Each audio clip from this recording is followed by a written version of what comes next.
Hey everybody, it is your favorite host, Jason Lavelle, and I'm coming to you today from Grand Rapids, Michigan. Right now we're right outside the DeVos Place, which is a big, beautiful venue that's hosting this year's Grand Rapids Comic-Con. Every year, 20 to 30,000 guests come through to check out all the amazing vendors, cosplay, and of course the cool celebrities that attend. So we're going to go inside and we're going to do some checking out of our own, and of course we're going to be doing some interviews with the authors that we meet inside. So thank you for tuning in, and I hope you enjoy the show.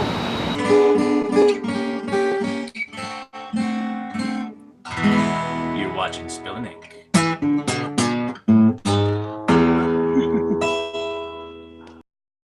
Spilling Ink is brought to you by Book Branders, your self-publishing concierge.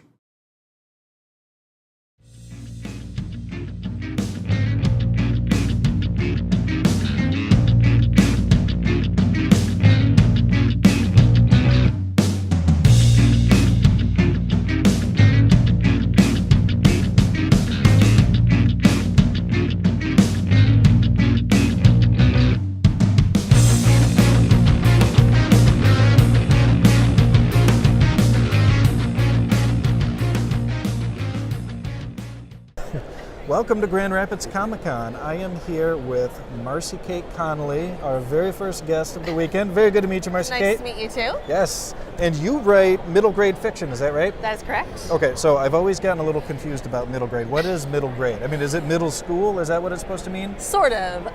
It's middle grade. It's basically ages 8 to 14 or so, whereas YA, young adult, is like 12 to 14 and up. So it's those tween years, basically, and a little younger. Okay, gotcha. And they're beautiful. The covers are absolutely gorgeous. We'll do a couple close-ups on the covers, but they're absolutely beautiful. And who is your publisher? I have a couple publishers. This one's published by HarperCollins. The cover artist is Scotty Young, who's amazing. I was blessed by the cover gods, that's for sure. And this series is published, the Shadow Weaver series, published by Source Books, Jabberwocky. Different cover artists, but also fabulous. Zdenko Basic is the artist's name. Oh, okay. But they're lovely covers. They did such a great job. The nice, like, weird, creepy feel is kind of like my brand. Yes. Weird, creepy middle grade. Well, and I'm actually going to be getting one of these for my youngest, who's 10. Is 10 years old enough to be reading these? Perfect. That's the perfect age. Awesome, because she's a 5th grader and she loves creepy stories. And there you go. My middle child always lets her watch The Walking Dead and shows like that. I'm like, oh Lord, come on. But so anyhow, she's creepy like the rest of the family. But, nice. Yeah, so that sounds very cool. And you said it's Source Jabberwocky? Source Books Jabberwocky. Source Books Jabberwocky. Okay, and I haven't heard of them before. Source Books is the publisher, Jabberwocky is the line. So the imprint. Okay, cool. And Shadow Weaver is the first in that series? It is, yes. And the sequel, Comet Rising, is going to be out January 1st. So that's coming right up. Can you tell us a little bit about Shadow Weaver? Absolutely. Shadow Weaver is about a girl who can talk to her shadow, and the shadow can talk back. So it's very fun to write. She's a Shadow Weaver is her magic talent, so she can actually make things from shadows, as well as talk to her own shadow. So she has a fun little talent, and then she meets other people who have talents like light singing. They can control the light by singing, and magic eating, and other such fun things. That sounds awesome. Yeah, that sounds super fun. Very cool. And how old is your protagonist in this book? She's 13. Okay, awesome. Well, that's good. That's right in that middle school range. Okay. So 13, what is that? Is that 8th grade, 9th grade, somewhere in there? 7th. 7th? Yeah, okay. 7th, maybe 8th, depending on where you fall. Okay. I should know. I've got 4 kids, but I can hardly keep track of their birthdays, so... Awesome. Well, that's very cool. And you are doing a panel here this weekend as well, right? Yeah, it's not really a panel. It's just like a workshop. It's just me presenting. I'm talking about creating magic systems, your own magic, how the magic works, basically. Okay. So it'll be a lot of fun. And I'm going to try to actually record that panel or workshop, as you said.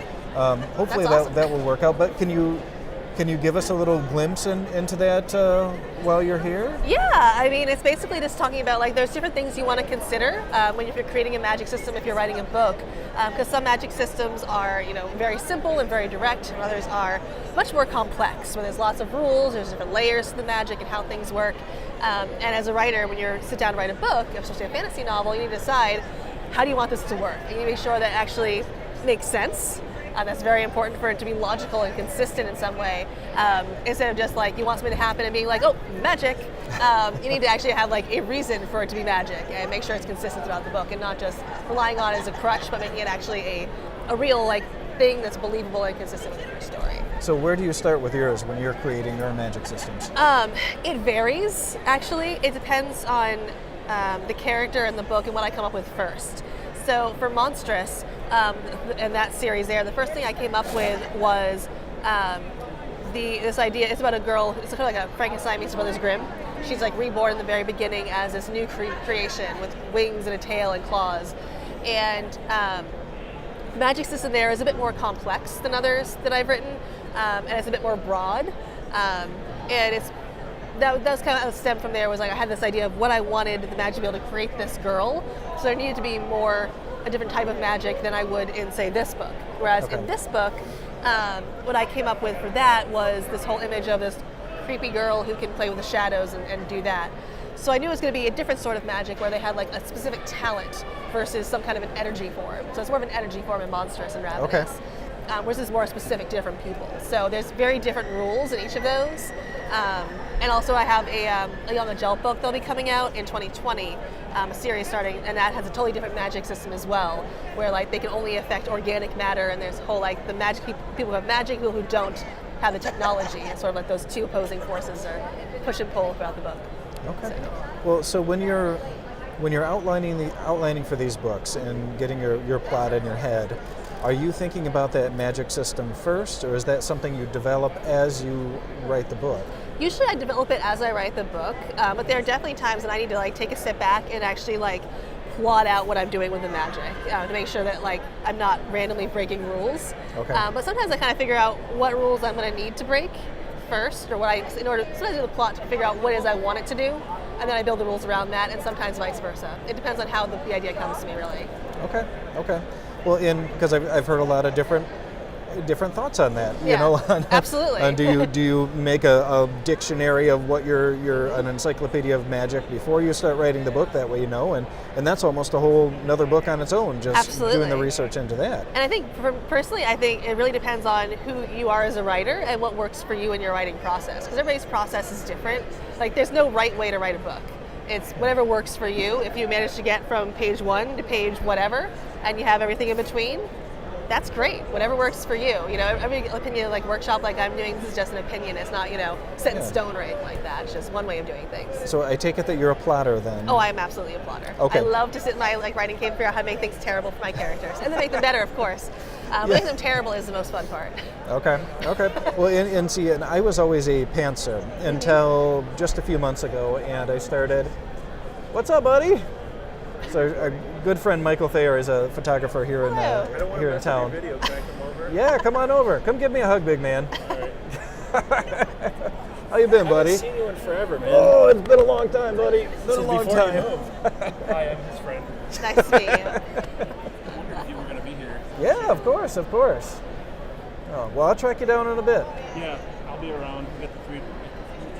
Yeah, Signed by excellent. the artist. He's a really good friend of mine. Nice. Awesome. Yeah. Mike down. No, that's bad. See you, Mike. Oh, all right. So I was a plotter a pantser until very recently, when I was thinking that, okay, November's coming up. It's National Novel Writing Month. Sometimes I do it, sometimes I don't. This year I was like, I've got this really cool, creepy paranormal story that I want to write, but it's just got this enormous plot. I was like, okay, I'm actually going to plot this out. And I had so much fun plotting it. I spent like 3 days on my computer just typing and making little boxes and arrows, and oh my gosh, it was the most fun I've had writing in a long time. And now that I've started writing, I am just breezing through it. I'm like, holy smokes, this actually works. And yeah. I'm sorry, Katie. Katie is our co-host in Las Vegas, and she is a pantser. She can't plot. I'm sorry, it's working. It actually does work. Just like iPhones and MacBook Pros. I keep telling you. But yeah, so I'm a recent convert into the plotter neighborhood. If you're looking for help plotting, can I just give you 2 suggestions of things that can help you? Yes. The first is Save the Cat by Blake Snyder. is a book. There's one that just came out recently just for novelists specifically. It's originally for film. There's things called beat sheets, where it gives you the 15 story beats and gives you little guidelines on like the type of thing that should be happening there and about how long you should spend in those chapters and those beats. That was like life-changing for me, because when I first started plotting, my first couple of books that never got published, and rightfully so, I had these like huge meandering plots that kind of like went off on all these tangents that didn't really make sense. Yeah. And it's life-changing. It's fantastic. I highly recommend that. Save the Cat. Save the Cat beat sheets, BEAT sheets. They're Okay. You Google it. You can find like templates online in like different formats depending on how your brain works. It's so awesome. It's fantastic. And then secondly, have you ever tried writing with Scrivener? I have not tried writing with Scrivener, no. I love Scrivener. I call myself a Scrivener evangelist. Okay. I teach a workshop on it occasionally. I love it. It's like, it was also life-changing. There's two of those things, like, What do you love reform about my lighting right. Scrivener? So Scrivener, it's this program that it costs like $40, I think, or something. So it's not overly expensive, but it's an investment if you don't have a lot of money. And it's basically this program that will give you 3 different ways of viewing your book. It has all these different tools and ways to like organize your book. The main screen is the text format, and that has each chapter or scene or beat, depending on how you organize it, is its own little thing. So a little like, they call it a scrivening. So it's basically like a little text file, but it's all within this one program. And you can move them around, you can drag and drop them. But when you do these, it has this little note card on the sidebar. You can put a little bit about what it's about and a little like to-do or notes about the chapter. They have notes that are both overarching for the whole book. Does it generate those themselves, or you add those into you add in the notes, and you add in like a little blurb about what it's about, what's going to happen in this particular chapter. But the cool thing is that auto-generates to other parts of the program, because there's also a cork board. So if you are more of a visually oriented person and you want to move around cards and stuff like that, you can do that. Because everything you write in the summary there feeds right to this. Okay. If you're more of an outliner like I am, there's also an outlining form, so that feeds into the outline. You can track your word count by each little chapter or overall. You can set like deadlines for yourself. There's ways to track keywords. There's a name generator inherent in it, which is awesome.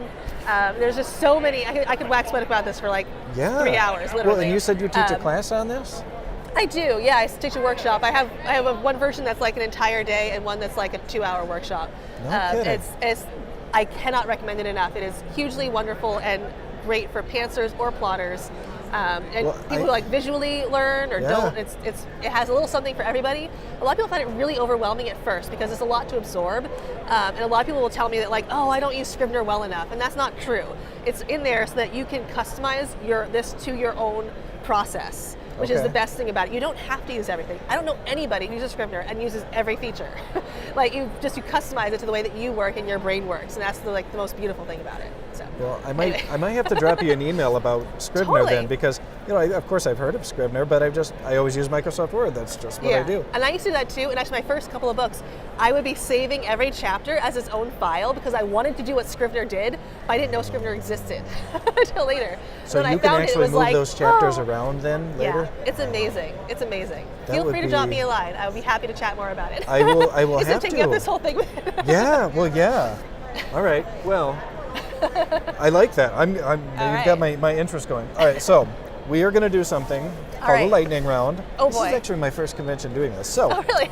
it should be interesting here. Basically, what's going to happen is I'm going to ask you a question, and you answer as quickly as you can with whatever pops into your head. Okay. So, yes.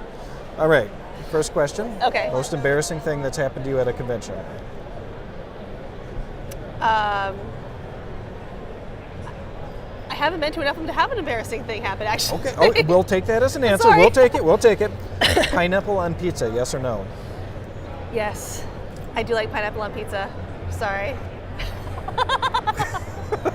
Backstreet Boys or NSYNC? Oh gosh, neither. Are you kidding? That's a good answer. I like that. What about Justin Timberlake? I can take him or leave him. Okay, I mean, he's pretty. He's a very pretty guy. He's pretty, but All right, we're 0 for 3 right now in these questions here. Sorry. All right, Marvel or DC? Marvel. Okay, good. Okay, we're back. We're going back in the right direction here. You find a rat in your room. What do you do? I leave the room. Are you freaking out and screaming, or are you okay? I may not be. I'm more internally screaming and then leaving as fast as I can. Okay. Yeah. See, Abigail would be screaming. She's a screamer. You find a rat, you'd be screaming, right? It depends. Like if it jumped on me, yes, I would be screaming. If it ran over my foot, I would probably scream. If I happen to see it, I might be like, oh, let's go. You know, it just depends. Okay, all right, we'll take it. All right, TARDIS or vortex manipulator? TARDIS. Good answer, good answer. What day is it? Oh God. Thursday? No, it's No, Friday. it's not Thursday. I got that wrong. I Sorry. knew it. That's why that question's this in is there. what traveling does to you. I feel like it's still Thursday. It's Friday. Best movie you've seen this last year? Haven't seen as many movies as I would have liked.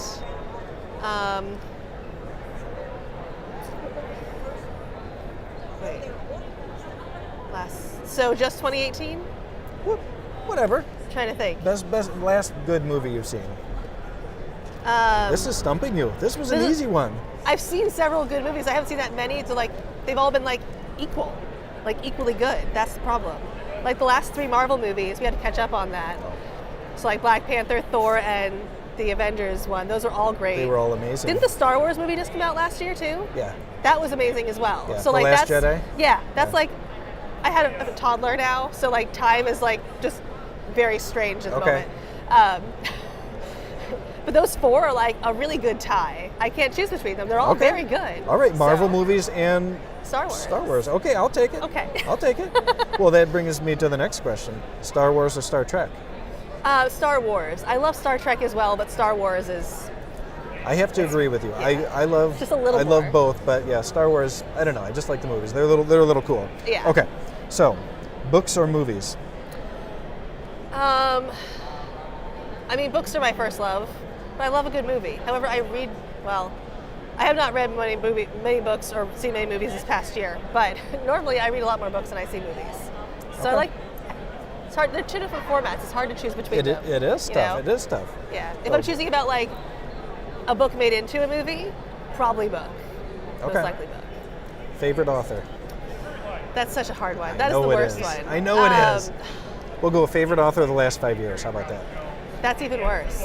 Well, Like, my favorite authors so- growing up are different than my favorite authors now. I know. So I think my favorite author that like pretty consistently been in the top few since I was in like high school onward would be Antoine Saint-Exupéry, The Little Prince. Okay. Like that book just really holds up so well over and over and over. So it's probably my favorite book of all time is probably that one. But I love so many other books. There's so many good authors. It's so hard to choose. Yeah. So. Well, what genre do you read? I mean, you write fantasy. What do you read? I mainly read fantasy and sci-fi, but like depending on my mood, I might read like a cute like little contemporary romance or something. But mostly it's fantasy and sci-fi is like that's my favorite. I do like a good thriller. Those are always good too. Well, I like thrillers. I write thrillers. Have you read Victoria Schwab? I have some of her books. I haven't had a chance to read them yet. Good. Mine to be read pile.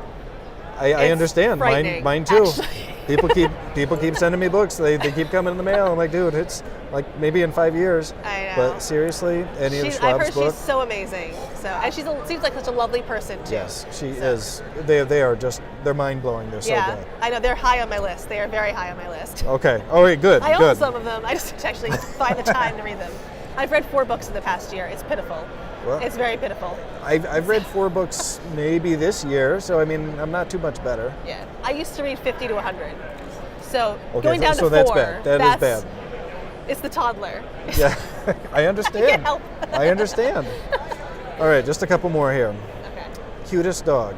Pug. I have a grumble of pugs. Oh yes, no sister. contest. I do too. Yes. Yes. Awesome. Grumble on. All right. Do you like puppy breath? Puppy breath? How can you not? I mean, it's gross, but it's also so cute at the same time. You see, and I feel the same way. And my wife, it is. She doesn't like it. Abby doesn't like puppy It's breath. so gross, but it's just so cute. Because it smells like a skunk.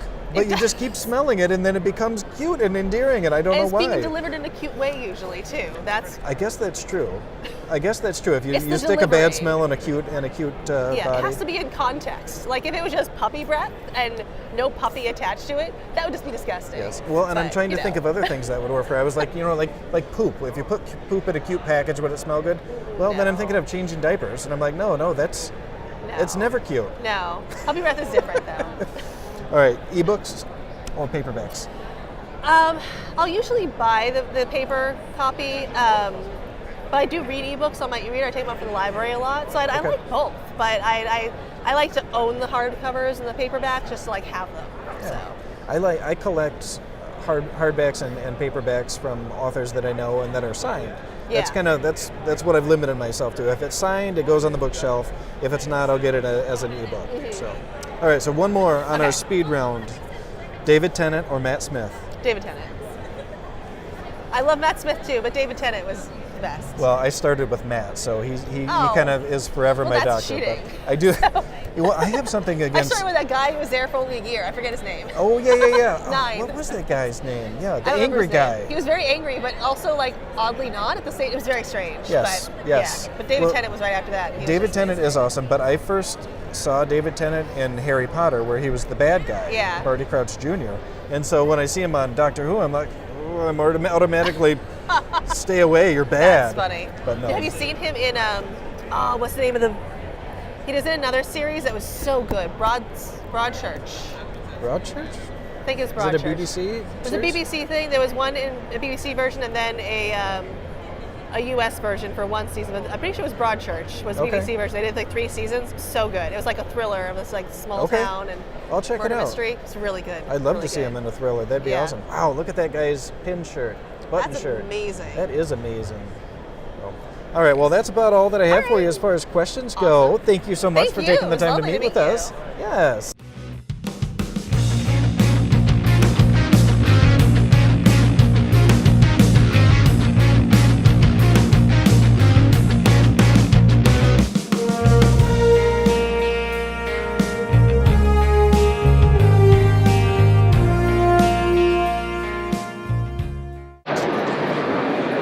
You two look fantastic. Tell us a little bit about your cosplay. Well, I made both of them. I'm going to school at Kendall for fashion, so I kind of want to incorporate that. Cosplay is like my main hobby. I love it a lot. Grand Rapids Comic Con is my favorite by far. Do you go to a lot of cons? Yes, I do. I Okay. try to. I'm just getting into it.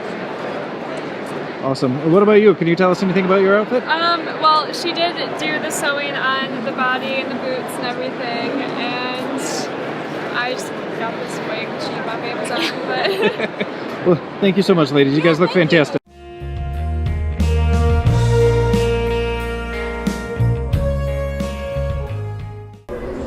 All right, hi everybody. It's me, your favorite host again, Jason Lavelle, and I am here with another awesome author to talk to, Elise Kova. How are you doing today? Hello. I'm doing all right. Yeah? Aside from the fact that you're lying to your listeners right off the bat, I am not awesome at all. She I am is the so most boring awesome. person. Look at these book covers. Look at them. You know she has to be awesome if she's got these.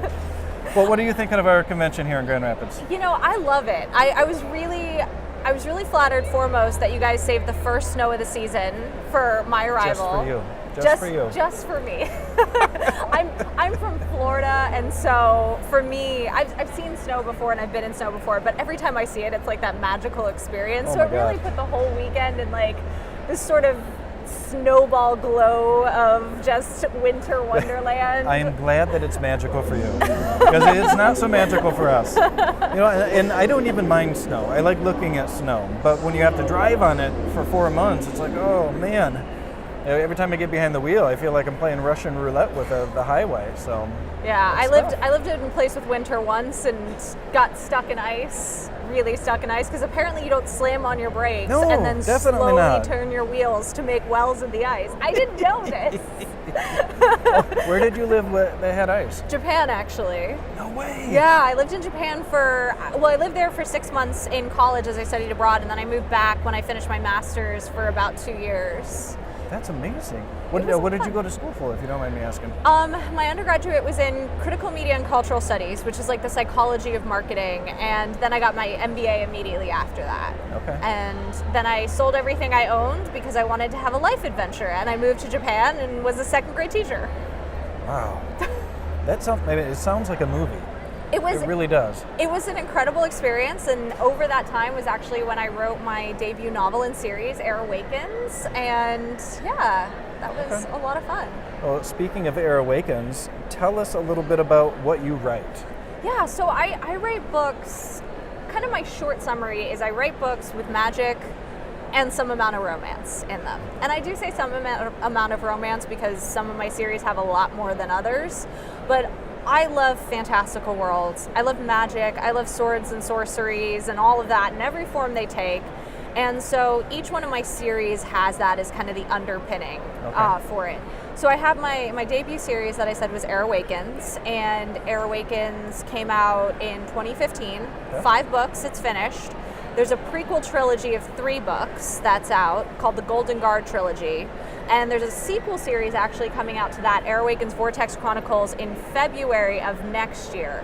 Immediately after the Air Awakens series, I wrote the Loom Saga, which is dark, gritty fantasy with a steampunk flair. Ooh, that's the stuff I like. So we're talking blood magic and engineers turned organ thieves, and it's a lot of grit in that one. And then I completely changed it yet again, and in the Wish Quartet wrote a kind of more paranormal romance set in a near future alternate reality about a hacker who's reborn as a witch and discovers she's actually a demigod. Ooh. So it's kind of all across the board, but like I said, all of them have magic and some amount of romance. My least romance is probably the Loom Saga. Okay, very cool. And I write paranormal thrillers. That's my thing, and I can't get enough of them. So, but I like a good dark fantasy. You know, this last year I read a lot of Leigh Bardugo, who wrote the Six of Crows and Crooked Kingdom, and then Victoria Schwab, who has written a great number of fantastic books. So yeah, I've been trying to get back into fantasy because I was out for so long just reading Stephen King and Dean Koontz and which is James nothing wrong Rollins. with. No, but I was so stuck in a groove that it was tough for me to go anywhere and pick up a book if it wasn't those authors. So I've really been trying to expand more. So yeah. So you have, first, are you indie or traditional? So I'm a hybrid. Okay. And a small press or? So small press, small medium press. Okay. So I have, most of my series are published indie. I have the Loom Saga is the one that's published through the small press. Okay. Now, do you ever find, because I've been hammered on this by my editor before, that I have fractured my reader base by writing in slightly different genres? Oh, of course. Do you ever get anything like that? Of course. Yeah. And even something where, you know, Air Awakens was my debut, and that was high fantasy, YA, with a romance element. Whereas Loom was high fantasy, but a more darker element, and it was adult. And even just that switch was a huge shift in reader base and a huge change of, a lot of readers did carry over, a lot of readers didn't. And so there is sort of that element to this learning curve of this journey that I've been on, where I've been trying to figure out, okay, what do I, one, really want to write, and two, will kind of keep the same readers coming back. And that's where I've started to land on I got magic and romance. You want to know more beyond that? Read the individual synopsises. Okay. Well, and this is kind of it's always been the question. You know, do you write what you want to write, what you love, or do you write what you see as selling? A bit of both. I think that if you don't have passion for a project, I do think that translates into the project in a not good way. Okay. And I like to write books that I want to read.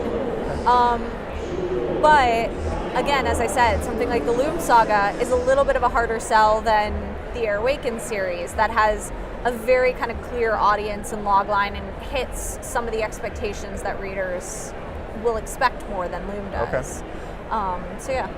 Well, and our host Katie, who's actually in Las Vegas right now, she's been having some issues with this, where she writes some paranormal romance, she writes some YA fantasy. She also wrote this really cool dystopian Gladiator series. It was like 9 books long, and it was my favorite. I thought it was awesome, but what she was telling me is it's just the YA fantasy that's selling, and she can't figure out how to get those readers to cross over and what to do about it. Well, and I think there's a certain point that I think you get as much crossover as you can, but there's a certain point that if you're switching genres like that, you have to almost treat it like it's a completely new debut. And view it as you're working from the ground up on that one. And if you continue to write in that sort of genre or world, then you can piggyback off yourself in that way. But once you're switching, that's really a lot like a debut again. And I know a lot of authors will choose to do new pen names for different genres, not necessarily because they don't want readers to know. I know authors who do it and then say up front, it's me.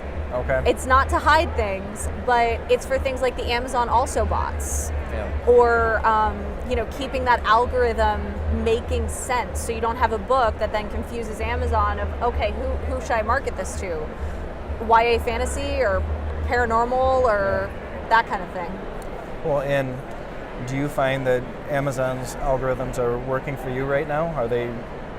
Are you seeing sales right now? Because it's been kind of a crap time for it's been a definite weird time. I've seen some fluctuations that I would qualify as not entirely normal, but overall things are looking up. Things are looking good, and so I'm just kind of like, if I can stay level or improve, then I'm good to go. No, you went to school and you, gosh, I can't even remember how you described it to me, but something about marketing. Psychology of marketing was my undergrad. Psychology of marketing. Okay. So when you're marketing your books, first of all, are you doing any paid ad services? Oh yeah. Yeah? Oh yeah. Are you doing the AMS ads or Facebook or everything? Both? Both. Okay. And then if I have a specific promotion I'm running, I may throw in a Twitter or a BookBub, pay-per-click or whatnot. Okay. Do you find that those make a big difference? Yes. Okay. Indefinitely. Okay. Indefinitely? Definitely? Definitely. I was like, I'm sorry, I've talked a lot today. They definitely today. do indefinitely. Oh, there we go. I run the ads indefinitely, as long as they definitely yield returns. There you go. I like it.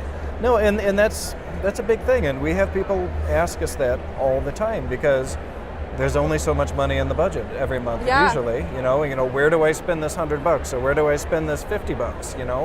Do you go for Amazon? Do you go for Facebook? Do you go for a newsletter builder? What do you do? I mean, I would say out the gate you should always have a newsletter builder, in the sense of if you're not necessarily if you're spending money on it, but just back your books, have a newsletter, information that people can subscribe to, have a newsletter magnet if you can, be it a small novella or some sample stories or something, just to, again, put it in your back matter and say, hey, do you want a free story from me? Download, subscribe to my newsletter and download it.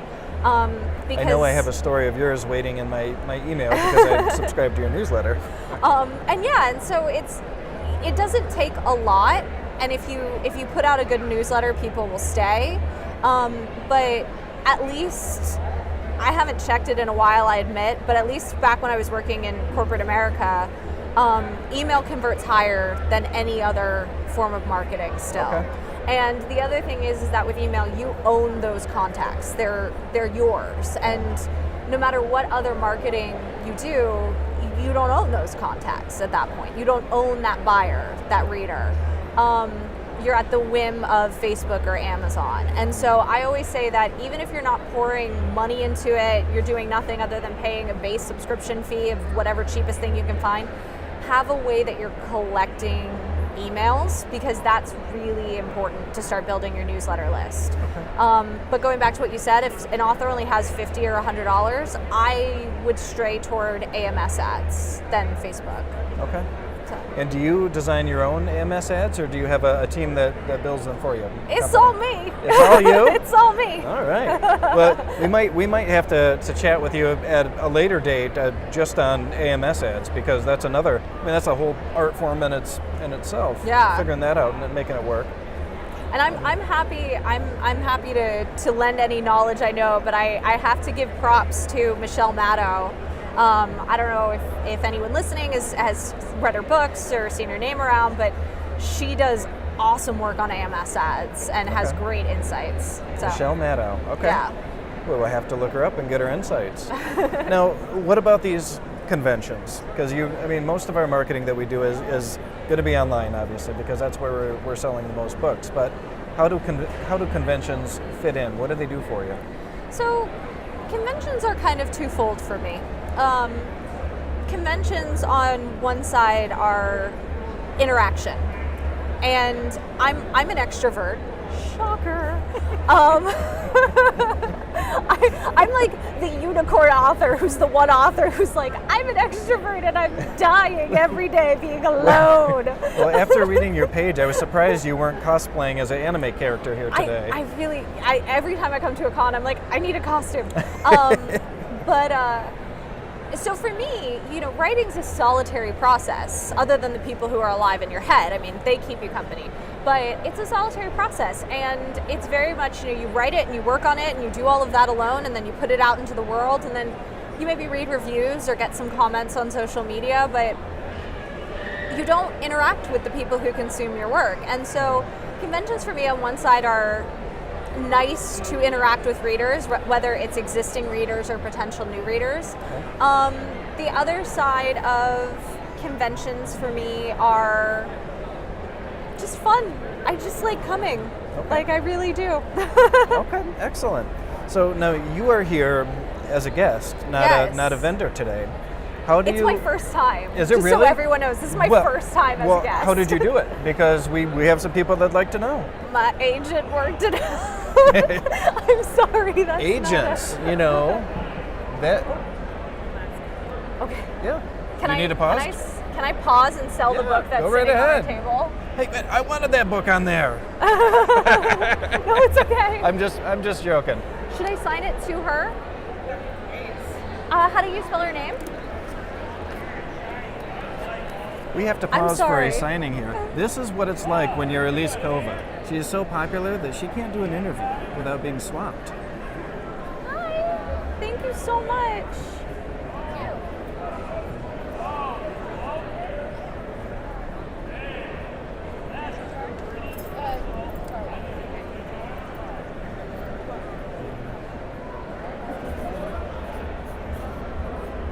And how do you spell your name? COURTNEY. Thank you so much. And there you go. And did you grab a bookmark and stuff up there? Okay, the bookmarks and posters are free. So if you want them, just go ahead and grab them. Thank you so much. Happy reading. And just like that, the last Heir Awakens is sold. That's impressive. That's impressive. All right. So that's another reason we're at conventions here is you actually sell books here. That's good. Yeah, conventions are a little weird on that one. I don't see them as really revenue generating opportunities personally. When I go either as a vendor, like I said, it's first time as a guest, so I'm usually a vendor. Between the cost of the books, getting to the convention, even if I do it locally, getting to the convention, if I don't do it locally, the cost of flights and hotels and all of that, then it really becomes not a net positive. And then the energy spent at the convention of time that I could be spending writing, editing, working on those Facebook and AMS ads. Yeah. It's one of those things that I truly don't see conventions as a net positive. Okay. And that's even if I make money on the weekend, and I do usually sell out when I'm vendoring and whatnot, and I'm here all 3 days. But that's just the way I look at it.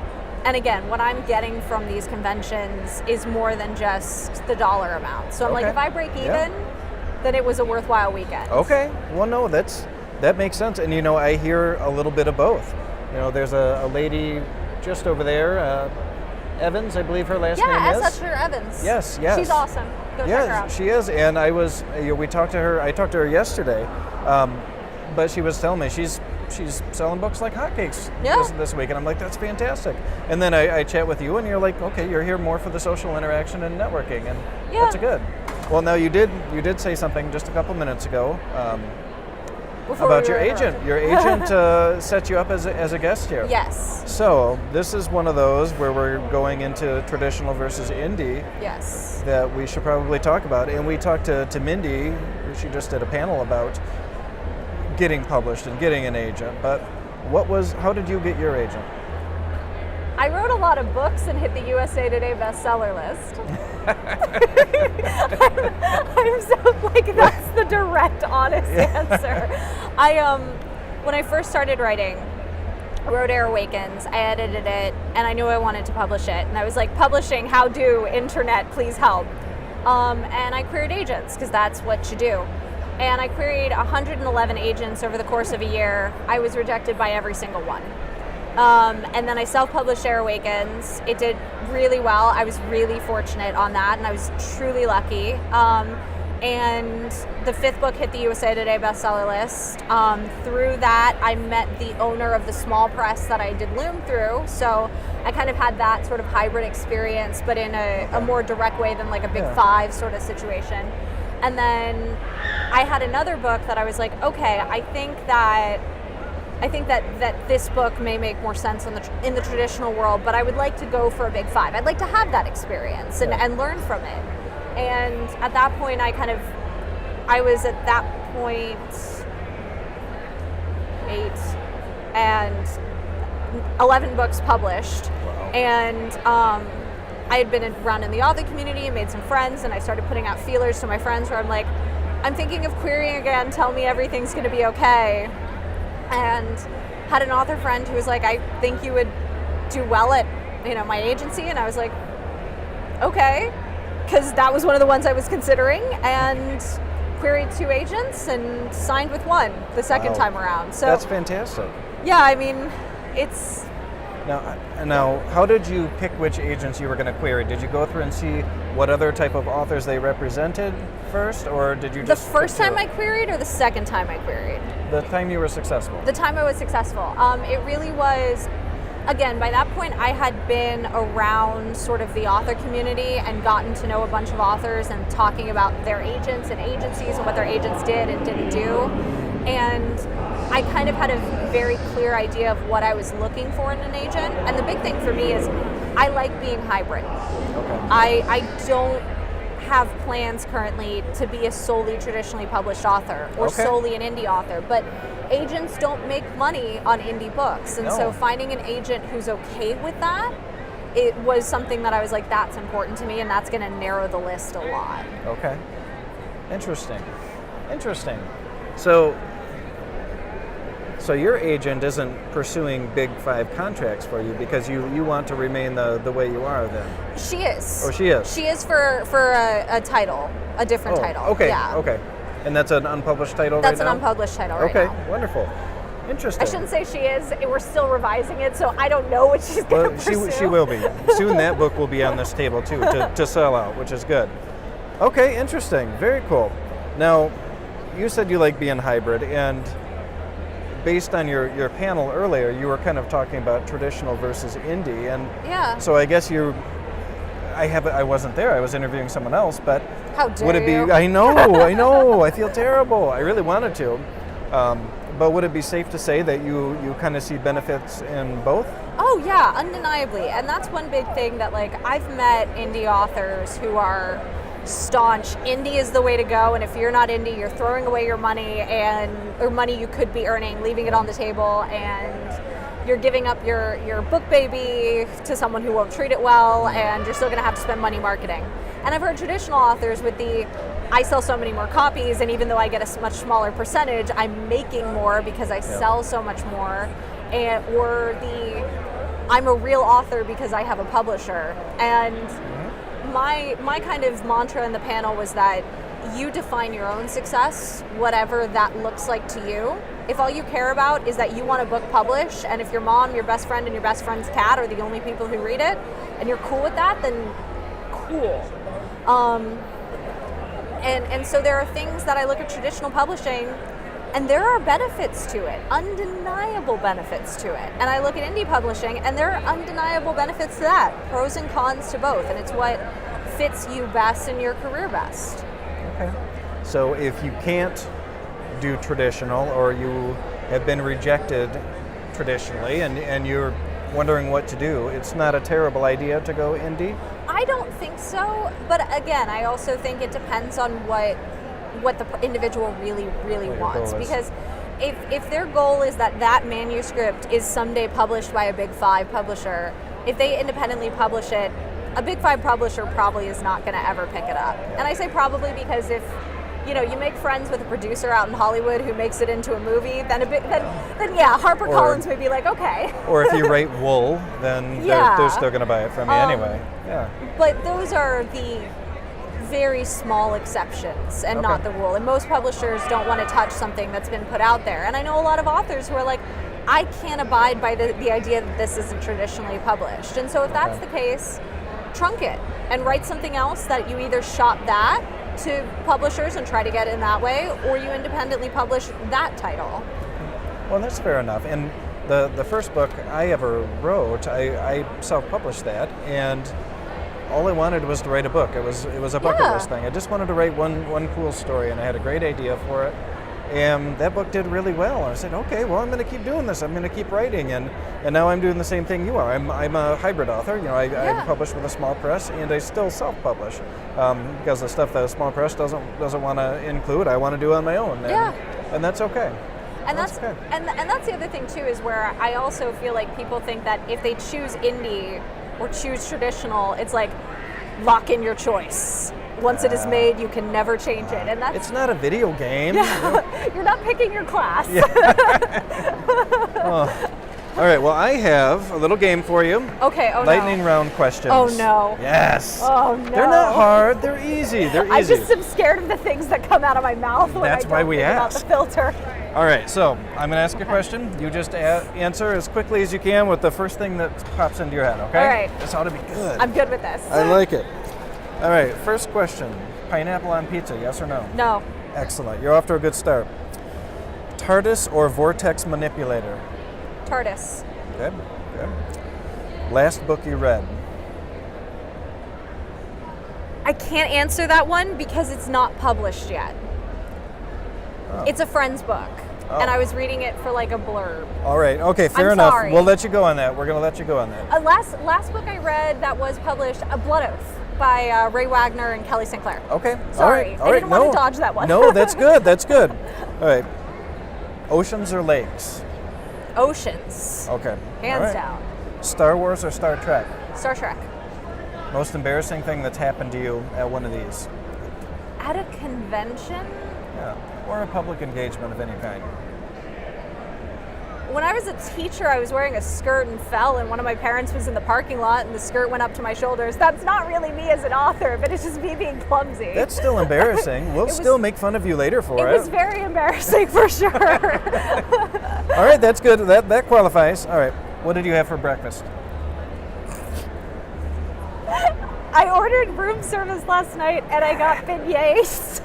And you got what? Beignets. And I got so full that there were 2 left over, and I was like, beignets are just basically fried dough. That's a donut.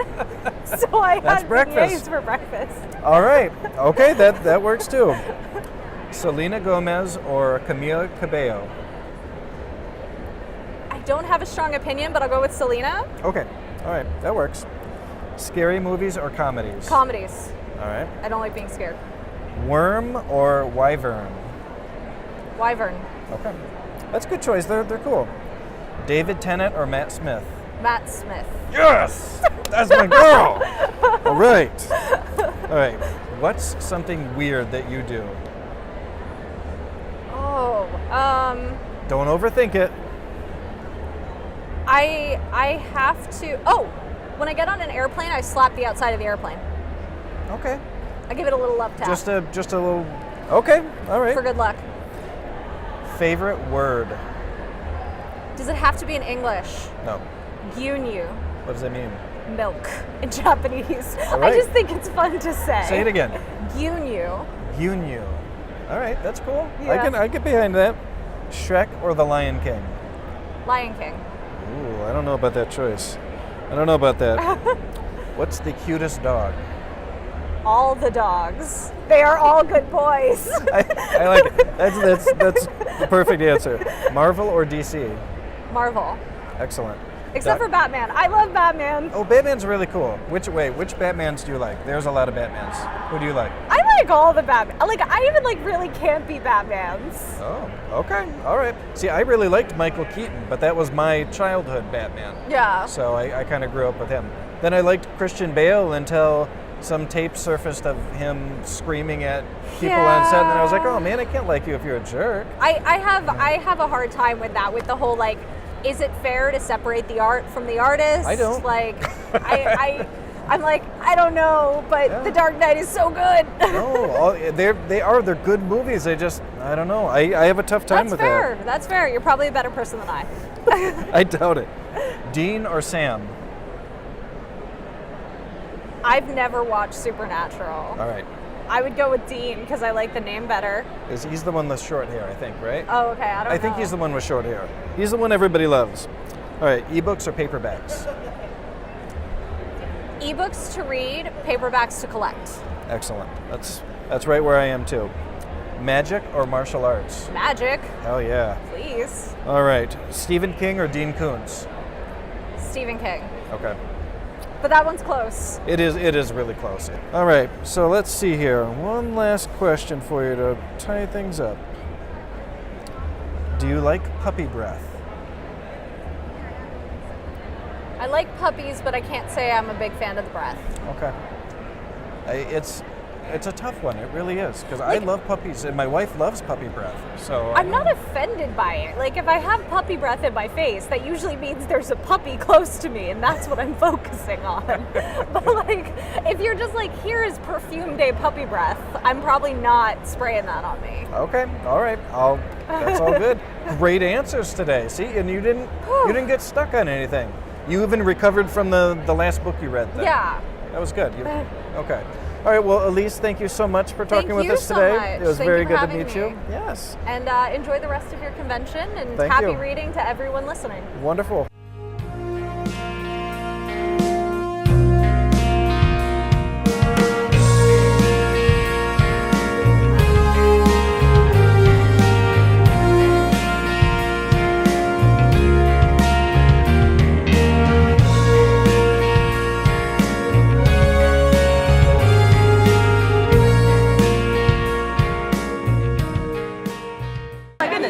So Dusty Dragons Designs is high quality handcrafted leatherworks, and I mean I handcraft all of these. I don't use any sewing machine. I don't use any sort of industrial anything. All done traditionally by hand. So I mean I'm all here about trying to help people spice up their cosplay in the Renaissance fair outfit. And this is Sar, the dragon god of potatoes. So I brought you French fries and vodka. You got to pay me homage. So I mean.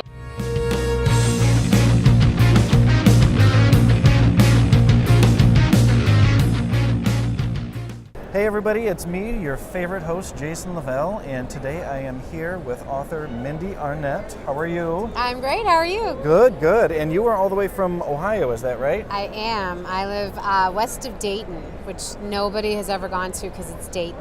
But I've heard of Dayton, but I don't go there. You've driven through it on the way to Cincinnati. That's right, that's right, that's right. So what are you doing all the way up here? Do you do a lot of conventions? I don't, actually. I love to do conventions. I would like to do more, hint, hints. But I happened to come to this one because I'm friends with Susan Denner, who lives in the area, and she's been to this event. She comes usually every year, and she and I are at the same agency. And it just kind of was hey, let's invite Mindee because she lives fairly close. Yeah. And it just kind of happened that way. But I do a lot of book festivals and things local within my area. Okay. Well, tell us a little bit about your books. Okay, so I write science fiction and fantasy. Technically it's for teens, but really it's for anybody that likes science fiction and fantasy.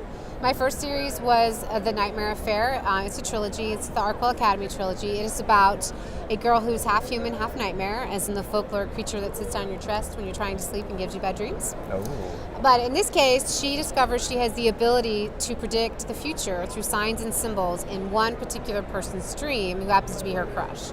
And they discover they have this ability around the same time that murders start taking place at their school, and they got to use this ability to stop the criminal from killing again.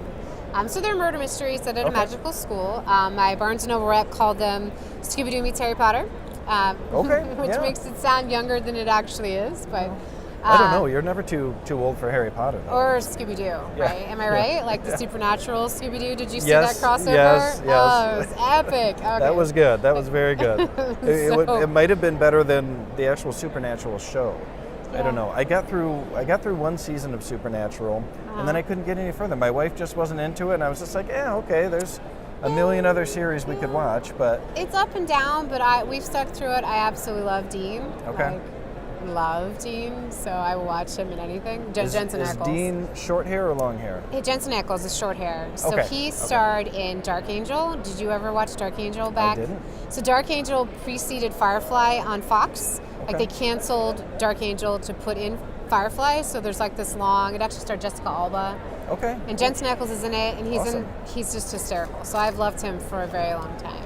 And then they gave us Firefly, and then took Firefly And away. they took Firefly away. I know, like double And I'm whammy. still reeling from this. It's I know, not okay. I know, right? I know. Ah. So I've got to ask, who is your doctor? Oh, Tenet. Tenet? Tenet, Okay. hardcore, 100% all the way. And my favorite companion is Catherine Tate, Donna. Okay. Let's Yeah. see, and I'm a Matt Smith guy. I love Dr. Number 11, but I think that's because I started with him. Okay, yeah. You know, a coworker had given me her set of Doctor Who DVDs, and like, watch this, you'll love it. I'm like, oh my God, I do love it. But I also love David Tennant. He was Right. fantastic, and he's just got so much personality and character in everything he does. I know. So, When I started with Christopher, I started at the beginning of the new series, Okay. and so when I didn't know what Doctor Who was like, and so I wasn't prepared for the change, the metamorphosis or whatever, and it took me a while to get used to Tennant. But then once I did, that was it. Like I loved him to pieces. So. he's got a big personality. I know he does. He really does. And then him and Catherine Tate together, like they just have that comedy, and I just love it. So humor, so much fun. Well, they're all great. Yeah. They really are. And I haven't watched any of the older series, and I probably should to be a true fan. But Yeah. I don't know. They're old. They're old. I tried. I've legitimately tried, and just there's so many good things on television and Netflix these days that I'm like, I just don't have time. But Doctor Who fans, don't hate me, but I like the new series. So yeah. What do you have right here? Which part? These little guys here. Okay, so we'll go back to my books. So my latest book is Onyx and Ivory, and as part of the promotion for Onyx and Ivory, I had some character cards made to give away. I did a street team, so the street team actually went out and they talked about my book for me to kind of hype up online, and everyone that participated got a set of these character cards. So these are the characters in the book. And I am giving these away today at Comic-Con for anyone that purchases a copy of Onyx and Ivory. Sweet. So, and they were done by a lovely professional illustrator who lives in Columbus. Her name is Jenny Zemanki. I probably butchered that. If I did, Jenny, I'm sorry. But yeah, she did a great job. So Onyx and Ivory is my latest book. It is about a world with a serious dragon problem. Actually, the concept when I originally started was Pitch Black meets the Pony Express. So do you remember the movie Pitch Black? Yeah. Vin Diesel, Yeah. like before he was Vin That was Diesel. way back I know, when. I'm old, right? I'm showing my age. Oh, I'm old. Jeez. But I love that how the dragon, or not dragons, but the alien things come out at night and eat you. And then the Pony Express, because I have horses, I love horses. Always wanted to write about, the mail service on horseback. And those two ideas came together to form Onyx and Ivory. But anyway, so it's about a fantasy world. It's a high fantasy where at night, dragons come out. They're like vampire dragons. They can't be in the daylight. But if you're outside any magically fortified structure at night, they're going to eat you, because that's what all they do is eat human beings. Okay. So the world has a very interesting setup. So they're not delivering mail with the dragons. Well, they are, but they have to make sure that they ride really fast and that nothing happens along the way. So there's like relay towers in between. Okay. It's called the relay, and there's towers in between that are set like the Pony Express. So you knew you had to go 10 miles or 20 miles, and then you could go in and be safe in the tower, spend the night, and then go on the next day.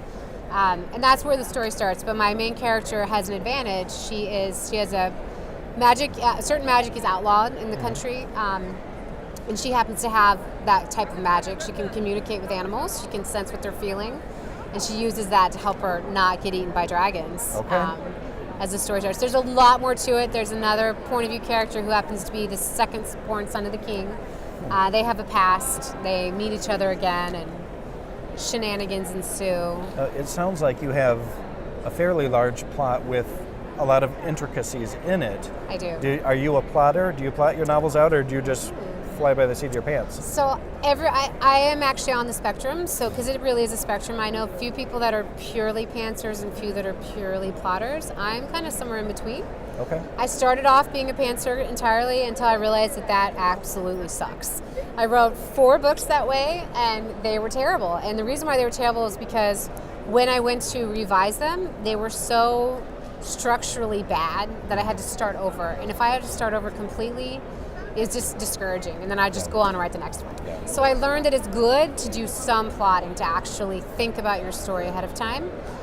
So now I don't plot. I don't do big outlines. My critique partner does 50-page outlines for her books. Like, they are hardcore. I do not do that. Wow. I identify specific points, and I answer certain questions going into it, and then I kind of allow the story to take over as I'm writing. Okay. So it's kind of a mix of both. Well, and I'm climbing up the spectrum more towards plotting.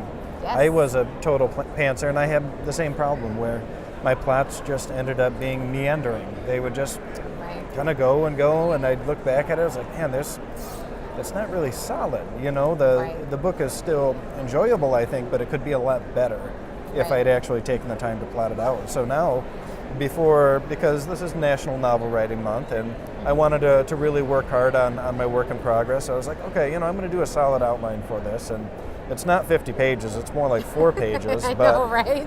And even that seemed like a thick outline. And I'll tell you what, even though I don't I'll take that back. I never outlined before because I wanted that discovery rush when you write for discovery, and it's just like, oh man, this is so fun. But even with the outline, I'm still getting that rush.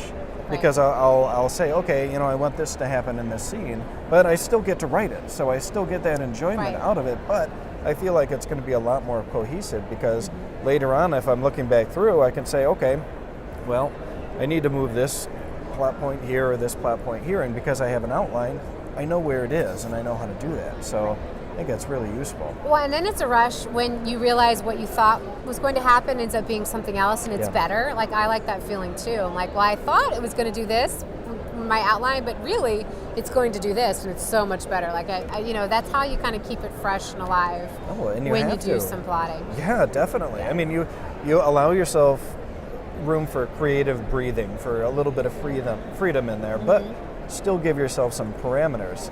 Right. Especially when you're making a book that has a magical system like you do. Right. You have to have set rules. It can't be like, well, I suppose it could be like, but in Doctor Who, when I first started watching it, it drove me absolutely bonkers because I'm so used to magical systems that have boundaries, that have concrete edges to follow. And, as the Doctor says, not everything makes sense. Right. The universe doesn't always make sense. And I'm like, okay, well, I just have to accept this. This is not hard science fiction. It's entertainment. It's fantasy. TV can get away with a lot more than novel writers, just so you're tracking. They can just be like, oh, look, it's pretty. Oh, look at the special effects. Yep, exactly. Yeah, we don't get to do that. I'm going to climb in the box and I'm going to make the universe explode, but that's going to make the universe come back. There's no explanation for that. It just happens. So but we love it anyways. We love it anyway. Right, we love it anyway. Now, tell me about your panel that you're doing today. So my panel today, it's called, it has some fancy title about... I probably have You probably have it. Yes, let's see. Path to Publication. Path to Publication. A guide to writing and selling speculative fiction. Correct. So it's a huge... Fancy. Yeah. It's going to cover everything from idea, your concept generation, to querying your agents. And I'm going to talk about what traditional publishing is for people that don't understand it or know what it is. And I'm going to give away all of my absolute best secrets.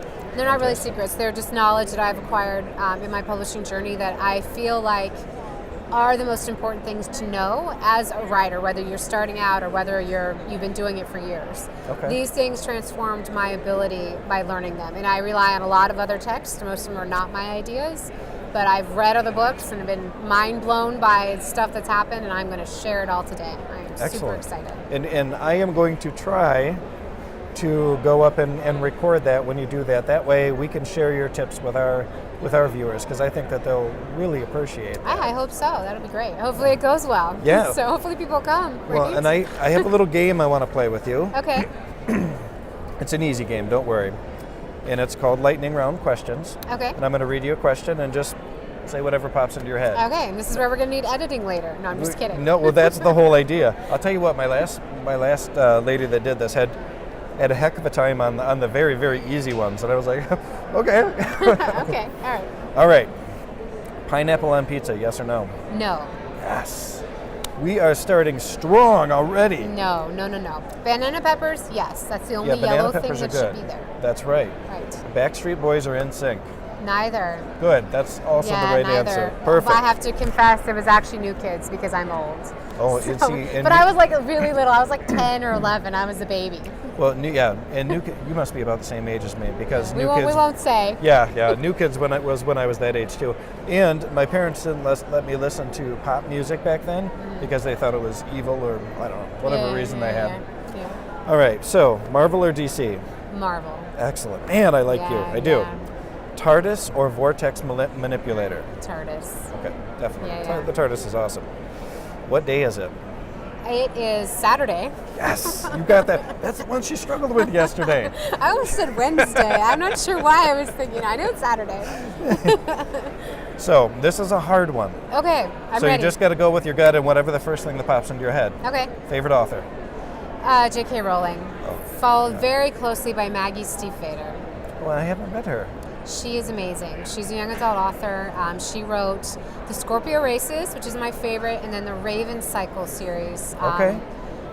Excellent. She is so much fun to see in person. Okay. Actually, I talk about her when I start, so this will be a spoiler for later, but like you go and see her do an author talk, she like plays the bagpipes. Like she does all these really cool things, and I'm like, wow. When I'm talking, I'm like, I'm just not that cool. Like all the cool things I can do can't be done inside like a gym. Like I can, you need like a horse in here for I you know. to do I'm tricks like, on. you can't bring the horses in and jump fences, which is cool, right? But Yeah. not like playing the bagpipes cool. But anyways, no, she's wonderful. I don't love all of her books, but I love the Raven Cycle and Scorpio Races. Okay. Hardcore, I will so. check those out then. And have you read Victoria Schwab at all? I have. She's my favorite fantasy gal at the moment. Okay. Love her books. That's great. All I right. should be glad to hear that. Magic or martial arts? Magic.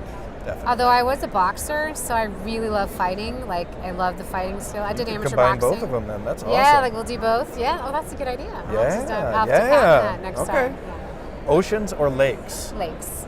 Okay. Books or movies? Books. Followed very closely by movies, though. Okay. Pop culture, in all Oh forms. yeah. I love movies. I do, and I love reading. I really can't pick. I cannot. Right. All right. Favorite word? That is a tough one. I love the words.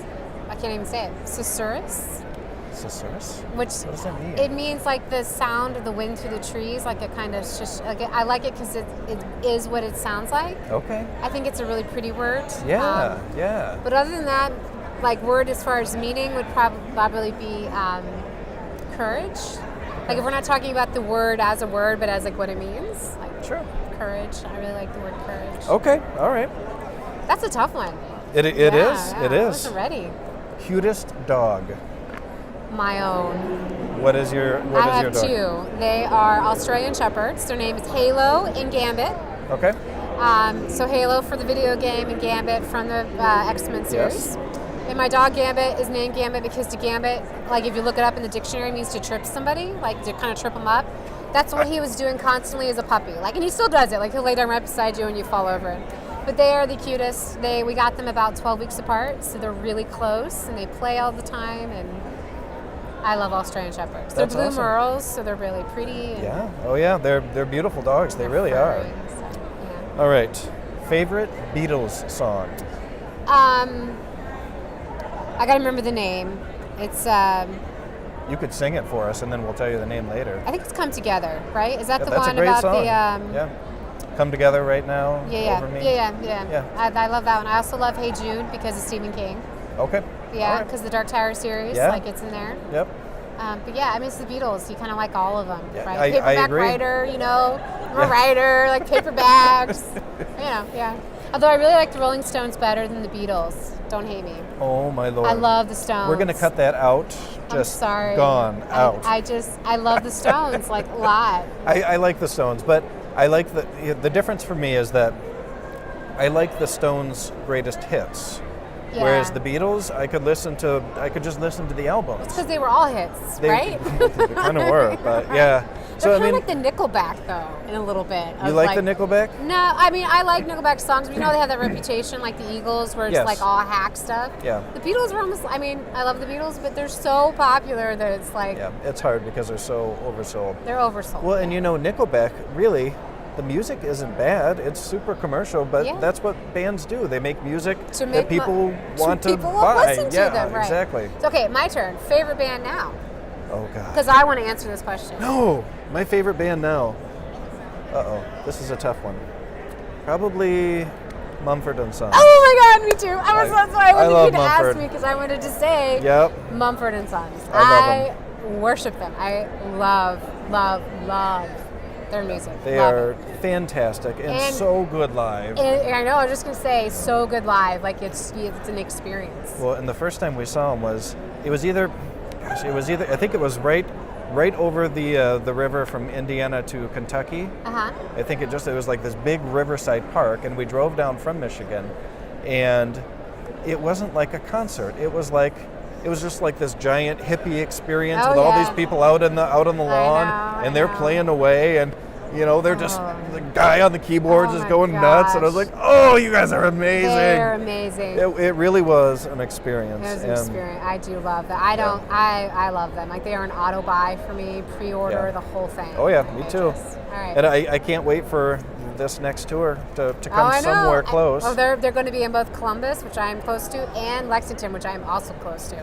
Ooh. So we might be going to both. But might we're have- definitely going to try and go to Lexington. I might have to go to Lexington because my daughter's down there, and I know that she would come with me. Yeah, So, yeah. Yeah, So- that would be good. Well, That cool. would be We'll have good. to hook up in Lexington. or Yeah, that would be Mumford. that would be fun. That would be fun. Yep, it's in March, I think. Tickets are on sale. Not that we're promoting Mumford. Yes, buy my books go buy instead. Mumford & Sons tickets. They're freaking 'Cause amazing. They're already so everyone buys their Well, yeah. tickets. What did they make last tour? Like 96 million or I something? don't. They're worth every insane. penny. They deserve it. They are. They're But yes, buy Mindy's books instead, and then go buy and then, Mumford & and Sons. then go listen to Mumford. So, what do you think these conventions do for you as an author? Do you think, and let me expound on that a little bit.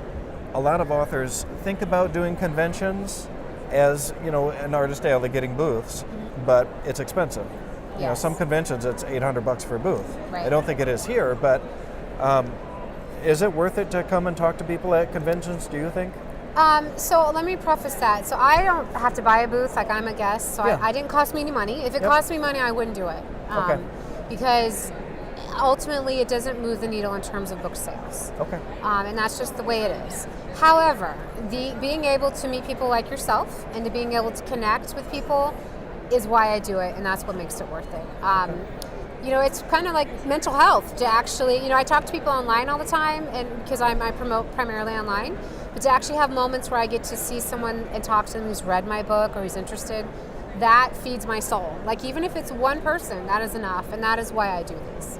So no, they're not worth it. I mean, if I were a really, really famous author, yeah, it would move that needle and it'd be worth it. But because I'm not, it's just simply getting a chance to be in the environment, being able to talk to aspiring writers or, you know, other writers and meet them, and that's what makes this worth it. Okay. So, and also, I'm a fangirl. Like, I like to go and look at all the stuff and buy all the things, and, you know, it's fun. So I would come. I mean, it's an excuse to come, right? Okay. Yeah. Well, what's the cool? You haven't been here that long today. Hey, No. that's my little girl. Oh, Come on she's over a here. big angel. Yes. Oh, don't keep looking at her. Yes. Don't blink. Don't blink. Come down here. Yes, Emma went with us to Ace Comic-Con in Chicago, where we got to meet Matt Smith and Karen Gillan. Oh, that's and nice. she was a weeping angel, and they were super afraid of you, weren't they? Can we get a picture? Can I get a picture? Yes. Will you come take a picture with me? Oh, I took off my mic. Oh, I'm you're so fine. sorry. You're fine. Yeah, at Chicago, we had actually painted her arms and neck and hair and everything, but That was a lot to wear, wasn't it? Yeah, but you look great though. Okay. Smile. I love your costume. Hey, sweetie, I'll come chat with you and just give me like 5 minutes, okay? All right, we'll clip that back on you for just a second. Sorry. All right, so we are going to try to. What time is your panel? Not until 2. Not until 2. Got plenty of time. Okay. So I'm going to do my best to get up there to record that panel and add that to your video here so we can share with our audience. And that's something I'll send to your publicist and they can forward on to you. Maybe I'll connect with you on social media if you're comfortable with that. Yeah, for sure. So Let's if do you it. see the creepy bald guy sending you a friend request, as long as we're talking about Mumford and Doctor Who, man, I'm set. All day. It's all day good. we can do that. Well, is there anything you'd like to add before we wrap up? I would like to talk about my other series because we haven't mentioned it yet, it's these guys? Avalon right there. That is my favorite. I have to say, it's science fiction. Science fiction is a hard sell in young adult. It's not terribly popular. People are afraid. The cover is badass. The cover is badass, right? Yeah, wow. And the sequel has a flip side cover, so it's white. So it's the same kind of picture, but they're really cool side by side. But this is, I call this Godfather meets Firefly. So it's about a group of teenage spaceship thieves that work for a crime lord boss, and they steal ships for him, and then they take them to chop shops and chop up the parts to resell them. And what they're stealing specifically is the technology that allows you to travel through space. And that technology is like an organism. So it's a living organism that allows this, but the organism is dying out. So the technology is really valuable. So that what they do is pretty dangerous. And the main character, Jeff, is looking for a way to get out of the life, the gangster life, because his little sister is getting sucked into it, and he's worried what's going to happen to her. But getting out is not easy, and that's what that story is about, is them getting out of life. So. Well, and as you're describing this, I'm picturing them traveling on the Firefly. I mean, that's what I see. Yeah, because I could totally get into this world. Yeah, Avalon is the name of the ship, right? So, and that's where that name comes from. And Avalon, it was originally called Eden, because my main character loves his ship, man. It's like his home, and Avalon is like a paradise. And that's why it's called Avalon. Okay. And so people who like Firefly would probably enjoy this type of fiction? I can say that with some certainty, yes. Okay. They will like it. Okay. So. Excellent. Well, I like it. Well, thank you so much for talking with me today. It was great to meet you. You too. Yeah.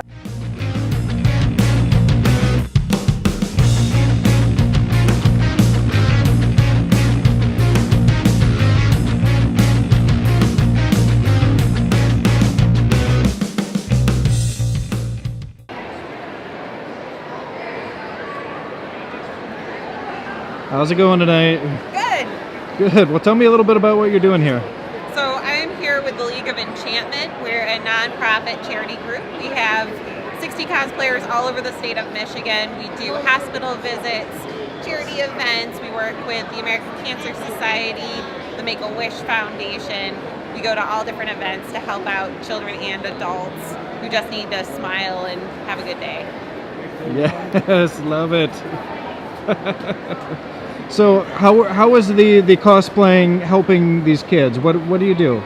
So we dress up as various, it depends on the events, whether it be superheroes. We also have a lot of Disney princesses as part of the group.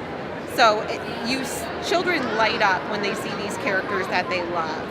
So you walk into a room and this child who's sick and doesn't feel good, all of a sudden for a little while they have a smile on their face and feel okay and forget about how sick they are or how bad their day is. And the parents also feed off of that. They get to see their child being happy and interacting with their favorite character come to life. And it's just the best way to spend your free time. It really is. That's a beautiful thing. We're all volunteer based. So it's all volunteers. We buy all of our own suits. We spend, it's all on us to transport to and from. And we also give comic books to all of the children that we visit in hospitals. That's a beautiful thing. And have you been to a lot of conventions doing this? Yes, we've started doing a lot more conventions. We were just recently at How to Halloween in Lansing. And I know that we're going to be coming to a couple different ones coming up, Astronomicon in the spring, Motor City Comic Con. So we're all over the place. Oh, what's your favorite part about what you do? And I think you just told me. Yeah, it's the kids, and even some of the adults. We work with a lot of special needs people too. So those moments where you get that giant hug out of nowhere, or that person who wasn't having a good day is just so excited to see you. That's really the best part, and the warm fuzzies from those people. It sounds like a really a wonderful and gratifying thing to do. Oh, absolutely. You can't have a bad day. You really can't. Well, thank you so much for talking with me. Oh, no, thanks for talking with me.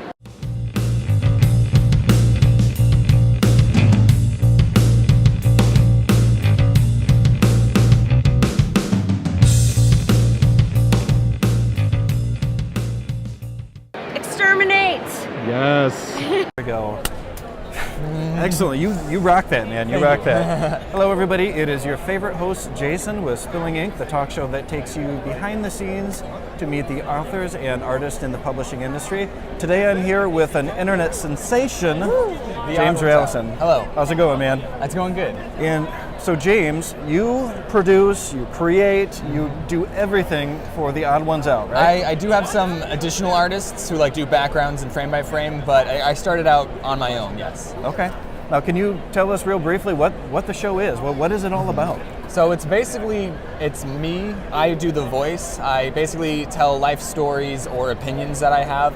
Like right now I'm working on a video about all the cats that I had growing up, and my family at one point had 5 cats. Holy smokes. So, that's just something interesting that I think people would like to hear. Yeah, oh yeah. Well, in your all-time greatest, I think, is probably Annoying Customers from Subway. Yep, that's what a lot of people like that. Yeah. Which is fantastic. There's just a lot of material to work with. Everyone can relate to dealing with annoying customers or annoying coworkers. Yeah. So that's why I think that video did so well, is because it's relatable. Well, and what's interesting to me is because I have a 16-year-old daughter that loves you and a 10-year-old daughter that loves you.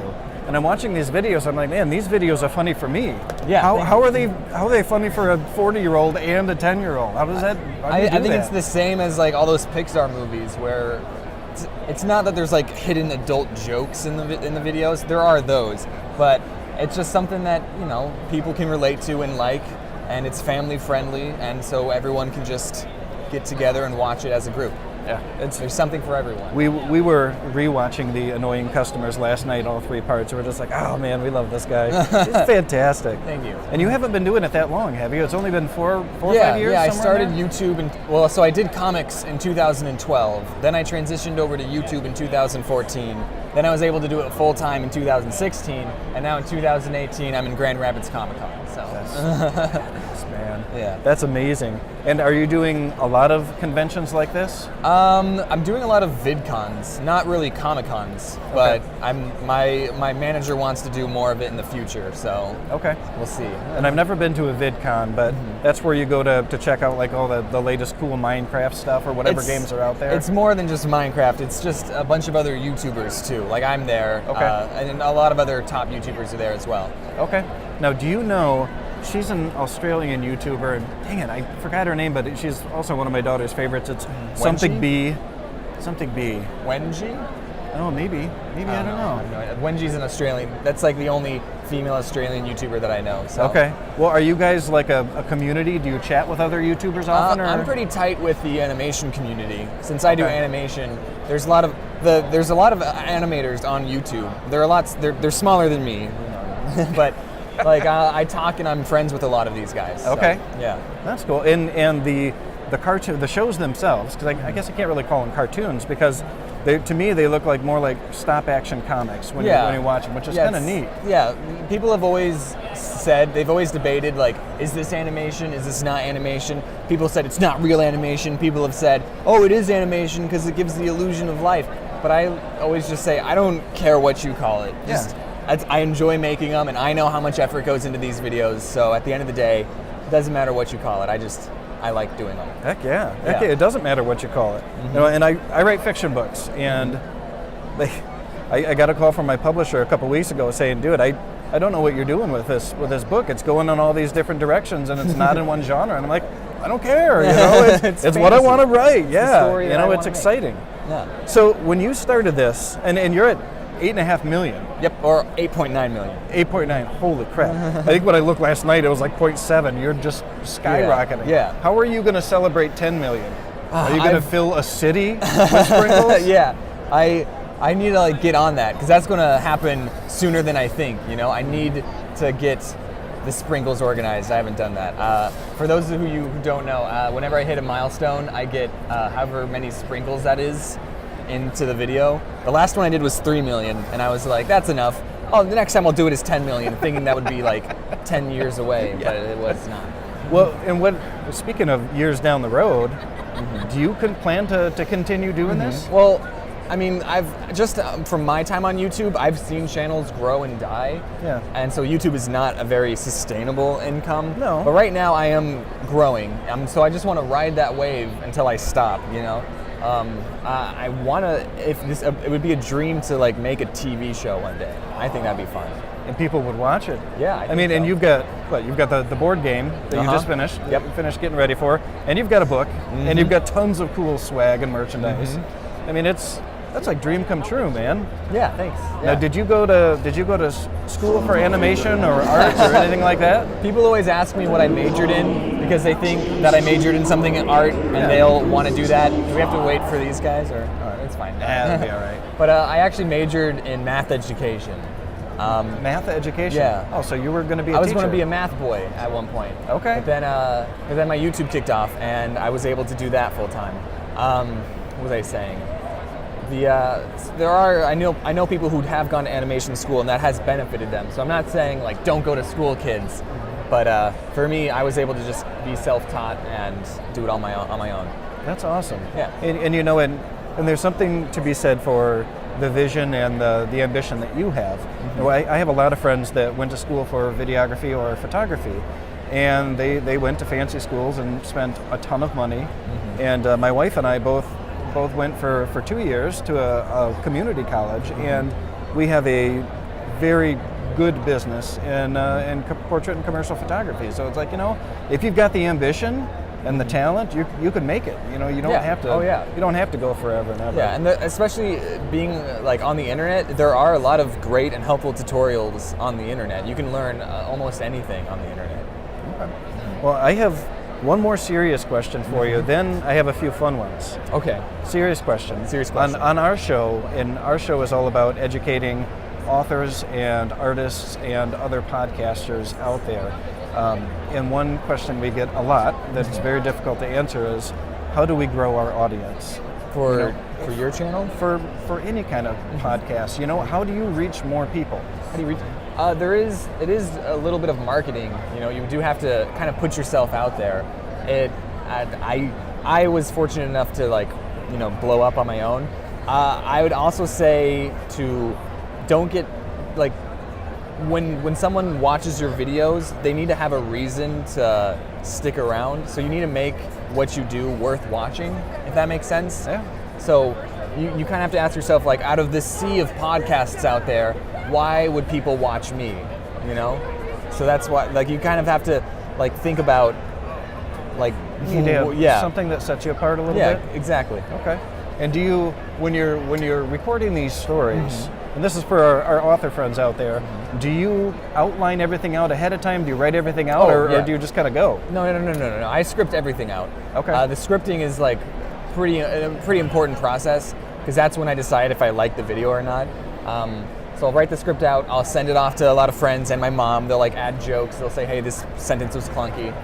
So it is important just to get other people's opinions on it, for them to give their what they think, them to give constructive criticism and stuff. Yeah. So yeah, I would also say to anyone that wants to try out this sort of medium is to always be improving yourself, always be figuring out what you could be doing better. And a good trick is to look at your first thing that you uploaded and look at your newest thing.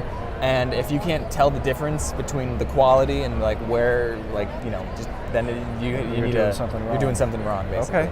That's really good advice. All right, well, I have a couple more questions for you. This is our lightning round questions. Ooh. Yeah! All right. So basically, I'm going to read you a question. Okay. You just answer as quick as you can, first thing that pops into your head. Okay. All right. First one, pineapple on pizza, yes or no? Yes, in some cases. I mean, I'm not really picky, but yes. Okay. Marvel or DC? Marvel, that was easy. Batman or Superman? Ooh, Batman. Superman's overpowered. He is way overpowered. Yeah. Batman just has Batman has better movies. He does have better movies. He does. Okay. What Hogwarts house would you be placed in? Probably Hufflepuff, and I've come to accept that. That's all right. Hufflepuffs are great, man. Yeah. They're great. Yeah. All right. Books or movies? Movies. I'd have to say movies, but I think books are important. You know, like I listen to audiobooks, but movies probably, especially since I'm a YouTuber, not really an author. It's easier to watch movies, that's for sure. Yeah, but books are important. It is. All right. Celebrity crush. Zero Suit Samus from Super Smash Brothers. Does that count? That's a good answer. Wow, that's a great answer. All right, dogs or cats? I like both. Because you have a couple dogs, don't you? Yeah, I do. I like both. I mean, I would if I had to pick one, I'd pick dogs. But like, they're both good animals. They're both good pets. I've had cats growing up, you know. So I agree with that. I think that's good. I'm sorry for not giving you hard answers that you want. No, I don't need hard answers. All right, Star Wars or Star Trek? Star Wars. That was a hard answer. Excellent. Most embarrassing thing that's happened to you in my whole life? At a convention. At a convention. Okay. Yeah, not your whole life. That's too hard. This one, I really appreciate the person who did this, because now I have this story to tell. This guy, he comes up to me. He's like, James, I kind of have a weird request. And I was like, what's up? He goes, can you lick me? Oh my God. And I was just like, sure. And so I licked him. It wasn't, can I lick you? That would have been like, whoa, that's weird, dude. But it was, can I lick him? It's not weird that way? No, it's not, because I'm the one consenting to the lick here. Oh my God. So, and now whenever someone asks, like, what was your craziest fan experience, I can be like, that story. You have a beautiful story for that. So whoever that man was, thank you so much. Awesome. Well, I'll tell you what, I've got a zillion more questions, but I think we're going to end on that one because that's a beautiful Well, thank you so much for taking the time to talk with us today. Yes. Sweet. All right, guys. See ya.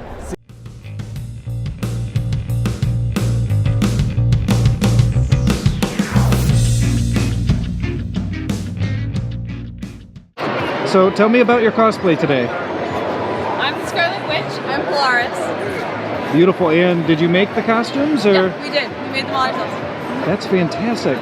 It's very cool. Is this your first time to Grand Rapids Comic Con? No, it's our third. Yeah. Do you do a lot of cons outside of Grand Rapids? We do. We went to San Diego Comic Con this year. Oh, wow, that's amazing. It was fun. That's on my bucket list. That's awesome. You gotta go. Amazing. Well, thank you so much, ladies. Absolutely.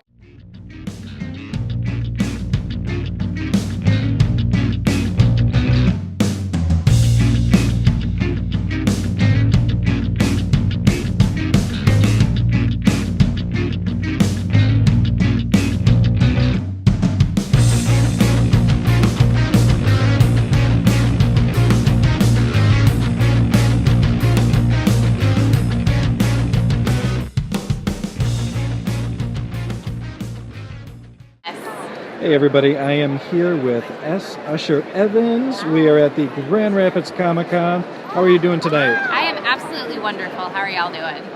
We're doing very, very well. And you have got a ton of beautiful books here on display.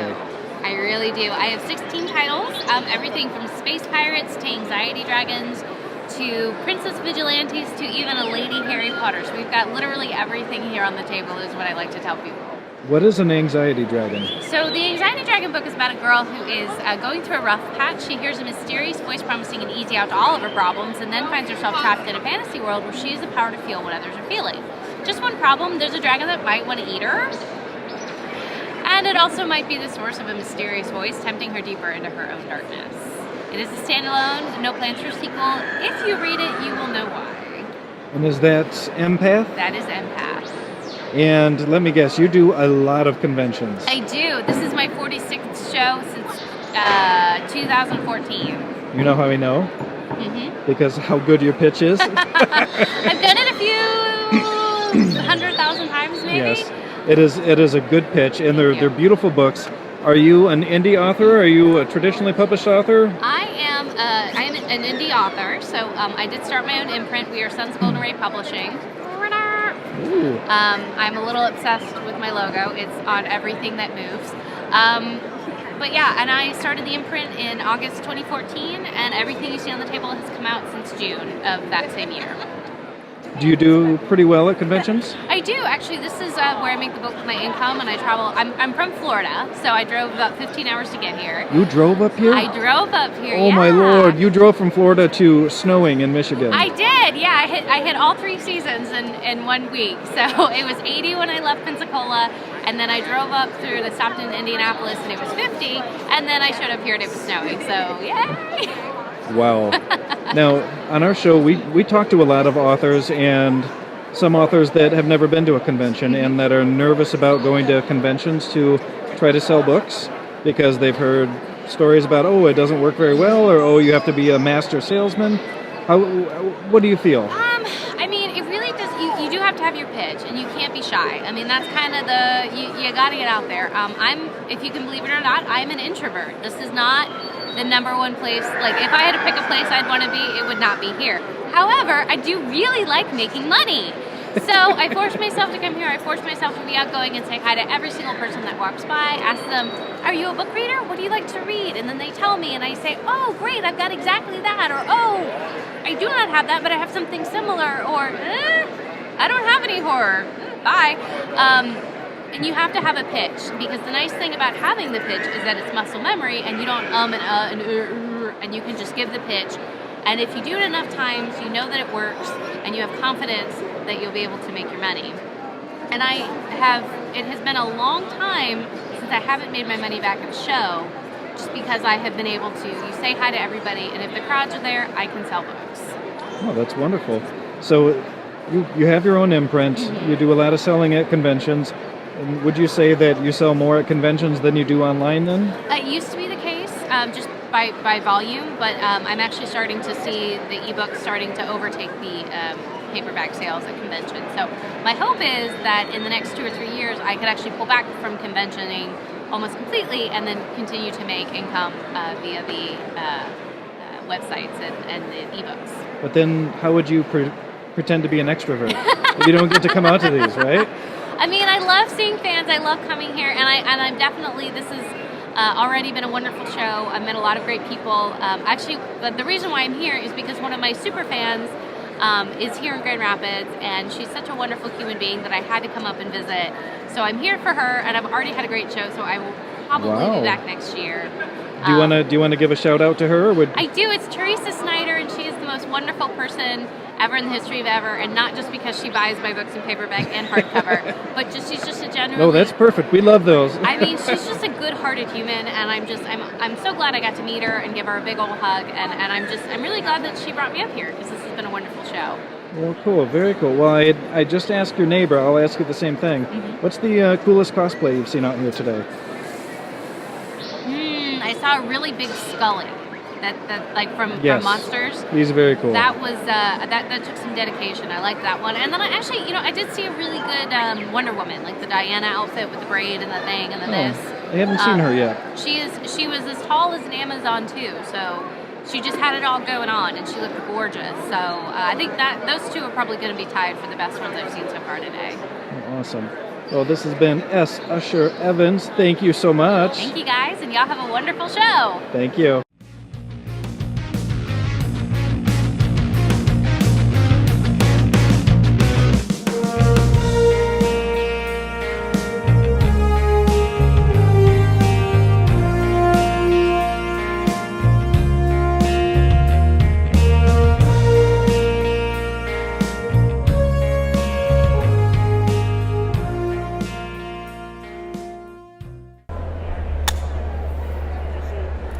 All right. Welcome again, everyone, to the Grand Rapids Comic-Con, and I, as always, am your favorite host, Jason Lavelle, and I'm here with Stacey Filak. Very good to meet you, Stacey. You as well. Have you been enjoying the convention? I have. It's been great. I was very impressed by the size of it, and so many great costumes, and so many people having a great time. And all the nerds uniting, because that is where my heart lives. Yes, so. Nerds forever. Now, what's the coolest cosplay you've seen here so far? Oh, honestly, there was one that I'm not even sure what it was from. I think it might have been from a video game. It was like a scarecrow witch with lips sewed shut, and it was amazing. Nice. It was amazing, but I am not very well versed in video games, so. And I'm not either. There was a couple of them that were these giant, really tall figures with these crazy heads put on them. Yes. And I think they told me that they were from Silent Hill. Yeah. Which I thought was a movie. And Also a movie. Yeah, they said it was a terrible movie, but the video games are great. Yes. So I'm like, okay, well, the cosplay was awesome. Yes, So that's all that really matters to me. And there was a Hulk from Thor Ragnarok walking around, and he was about 10 feet tall, and he was fantastic. I didn't get to see him. Oh, he was amazing. It was today that he was here? Yeah, he was awesome. I'm going to have to try to track him down then, because I loved Ragnarok. That was my jam. We just watched it last night. It's so good. Yes, so good. All right, so The Queen Underneath. This is your debut novel? It is, yeah. Well, tell us a little bit about it. So it is, it's considered upper YA. It is the story of a city that has been divided by choice. It is, the above is ruled by the legitimate sort of noble elements of society, and the under is the criminal element of society. And the thieves and the assassins and the sex workers and everybody, they're busy taking care of everybody else while the nobles are doing their own thing. And one day the king of above and the queen of under are both assassinated, and that leaves their very young heirs to try and figure out what to do. So Interesting. Well, you see, and now my mind is already trying to figure out some plot details that we obviously can't get into because we don't want to give spoilers. But True. It on your website, it mentioned that this was a loose retelling of Sleeping Beauty. It is. Can we get into that without being spoilers, or not really? So at some point in the story, when they get to discovering what happened to the king and the queen, they realize that the whole city has been put to sleep. Okay. And so there's this little ragtag group of criminals running around trying to save everybody, who is, the whole kingdom has been put to sleep. So I like it.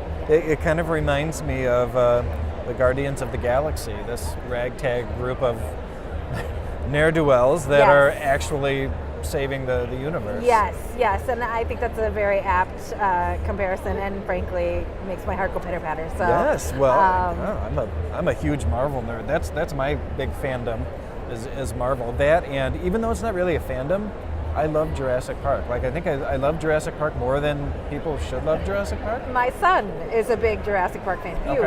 Huge. My 10-year-old, and it was really funny. We just watched Fallen Kingdom the other night, and he'd gone and seen it in the theater with his dad. And of course, my husband was being, smart, and he kept saying, "I bet nobody can guess what'll happen next," because they do get a little predictable.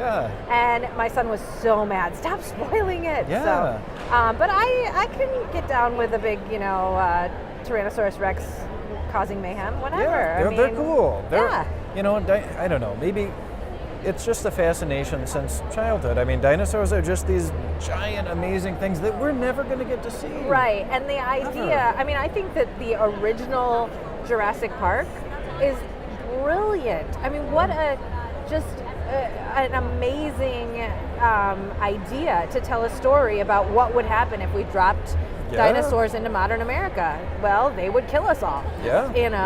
Well, and have you read the book Jurassic Park by chance? Yeah, I read it. I'm dating myself, but I read it way back in high school. So. Oh yeah, I did the same. I read it, I think I was freshman year, and the book is just phenomenal. Yeah. So good. So smart. Everything that Crichton wrote way back in the day was so smart.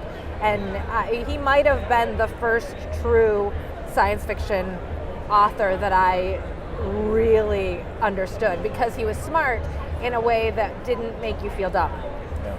Yeah, and all of his books were really entertaining, and they were all that same way, where they had enough science in there to make you feel like, man, this stuff is legit. Right. I totally believe this could happen. Yeah. After that, I was like, man, I totally believe that they could be sequencing dino DNA. Yep. Yeah, for sure. Yep. No, that's fun. Yeah, I love a good fantasy, and I've actually been reading a lot of fantasy this year, kind of getting out of my normal thrillers, and it's been a lot of fun. So, you would consider this a upper YA fantasy? So to be perfectly honest, I wrote it as adult fantasy. So upper YA, we're talking about violence and danger and swearing, but no sex, right? No, we're talking sex. Sex too? The whole Whoa! shebang. Yeah. Isn't that called NA, New Adult? Well, yeah. So theoretically, yes. New adult is, according to my publisher, not a real genre. Wow. Okay. So, all right. I would, everybody's kids are different. And, my 14-year-old read it. I was okay with that. She and I have had very, open conversations about sex. Yeah. So she was fine with it. Some kids at 16 or 17 aren't ready for it. So it's definitely, the main character's best friend is a sex worker. Okay. And it's not, it's not glossed over or covered up. It's there. So. Well, good. And I'm very. Our family is very sex positive. Yes. And the only two kids that we have left at home, one is 16 and one is 10. And of course, our 10-year-old, we don't let her watch movies that have graphic sex and nudity in it because it'd just be weird. She's not nearly ready to see that kind of thing. Yes. But our 16-year-old, we don't care what she watches or sees because we know who she is as a person. Correct. And who we've cultivated her to be and grow up to be. And one of the things that was really important for me with this book was to portray positive sexual relationships in a way that, there is a love story going on, and it's an established couple. It's not a new romance. They've been together for a while, and that was important for me to show. And also, there's some unhealthy, relationships going on, and it's very clear which is which. Well, and I think that's important to have in any piece of artwork, is to have that balance between light and dark, and that's essential, I think, for us as readers in being able to keep entertained with it. Yeah. Now, who is your publisher? Page my Street. publisher is Page Street. They have only just started publishing fiction within the last year. Oh. Mine was the third of their fiction books to come out. Wow, yeah, nice. Thank you. Congrats. So they've always that been sort of a, precious. Isn't it pretty? Yeah. Isn't it pretty? I was thrilled. Can you get it shines. It's iridescent. That's amazing. My designer, her name was Rosie Stewart, and she is amazing. Wow, I can. Yeah. That is phenomenal. Yeah. It really is. She did the best job. And as a debut author, you don't have any say. So that was one of the things that I laid awake at night worrying about, but they did a beautiful job. Okay. Now, is Page Street a smaller press, or are they It is a smaller press. They are distributed through Macmillan, so they've got the backing of a big press behind them. But it is a smaller press, and up until this year, they were basically nonfiction, a lot of cookbooks, things like that. Okay. And then they started their YA line, and since the YA line launched, they've also launched a kids line. So, cool. So they're really kind of spreading their wings and doing really well. That's awesome. That's awesome. Yeah. Now, are you a veterinarian, or you manage the hospital? I or manage what? the hospital. Okay. Okay, gotcha. Yeah. I actually work as a vet tech in Holland, Michigan. Very nice. Yep, at the Kingdom Animal Hospital. Very nice. So I thought it was real fun when I saw that you were at a vet's office. That's cool. So are you in the shop day to day, or do you manage it I am remotely? there day to day, 40 hours a week. Yeah. And is your place pretty busy? It is. Actually, we've just expanded. We were a 3-doctor practice, and we've just hired a 4th doctor within the last couple months. Wow. So Awesome. Yeah. Awesome. And we were a 1-doctor practice and just hired 2 doctors. Oh, so my, now we have 3. It's like, whoa. Yeah. And it's a big jump. It is huge, yeah. and it's crazy because there's so many more people in the door, and it can be a little overwhelming. But I love all my animal friends, and that's the whole reason I'm there. It's like, people are fine. I like authors. Authors are cool, but other people, because authors are crazy like me. And true. we understand what it's like to live in this really strange world that you have to be in to be an author. It was really funny. I just had a management meeting with our whole statewide management team, like all these other managers, and we did this personality test, our strengths. Uh-oh. And everybody else is like, organized and responsible and all of these things. And mine were all like empathy and things that are in my head. Mm-hmm. Everything is in my head. And I was like, Yep. yeah, that's the author. Yep. Yeah, and that's, I feel the same way. I mean, Yeah. I don't have the same strengths as normal people, Yeah, okay? no. That's why I love coming to places like this, because everybody's, we all kind of get each other a little bit. Well, and what amazes me about coming to conventions, and, well, there are people of all different races here, but, all different sexes here, however people are identifying, all different fandoms. Yes. And everybody is getting along beautifully. Right. Well, that's what happens when you get off the internet and show up in person. Yes.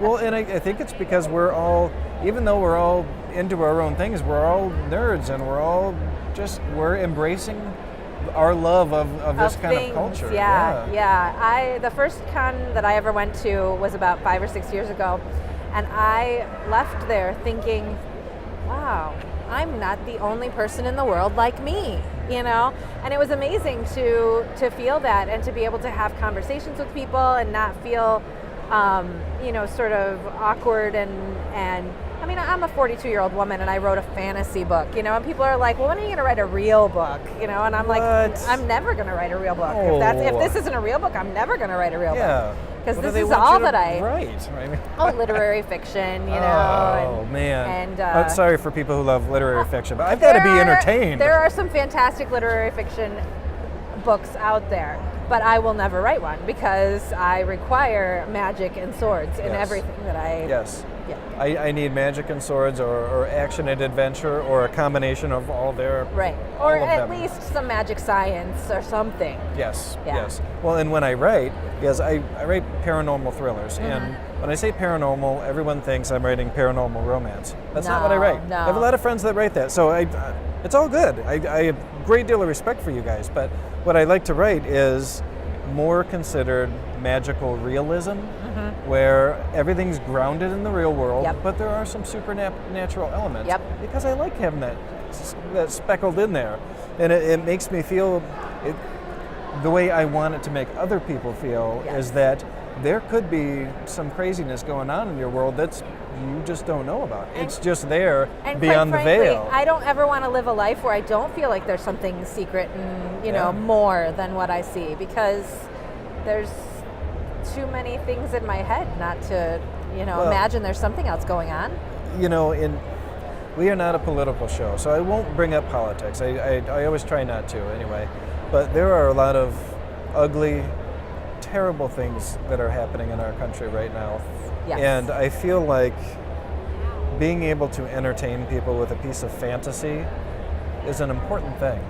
I had a really tough time in middle school and high school. I was a really depressed child, and I sunk into books. And I read through all of Piers Anthony's books, and then on to Orson Scott Card and Asimov, and they really got me through. Yeah. It's what got me through that really challenging part of my life. Yeah. And so I think being able to provide that for others is not only an incredible responsibility, but it's so rewarding. Yes. I agree. And I think that you can take real world issues and real world problems and address them in a fantasy setting in a way that makes it so that this isn't fluff. There are, you can. And I think that that's, you don't have to, it's not escapism so much as, a little bit of space for yourself. Yes. So. Well, I'm working on a novella, so I'm just checking to make sure that's still running. So I'm working on a novella right now that's my super secret project that you guys are going to find out about now.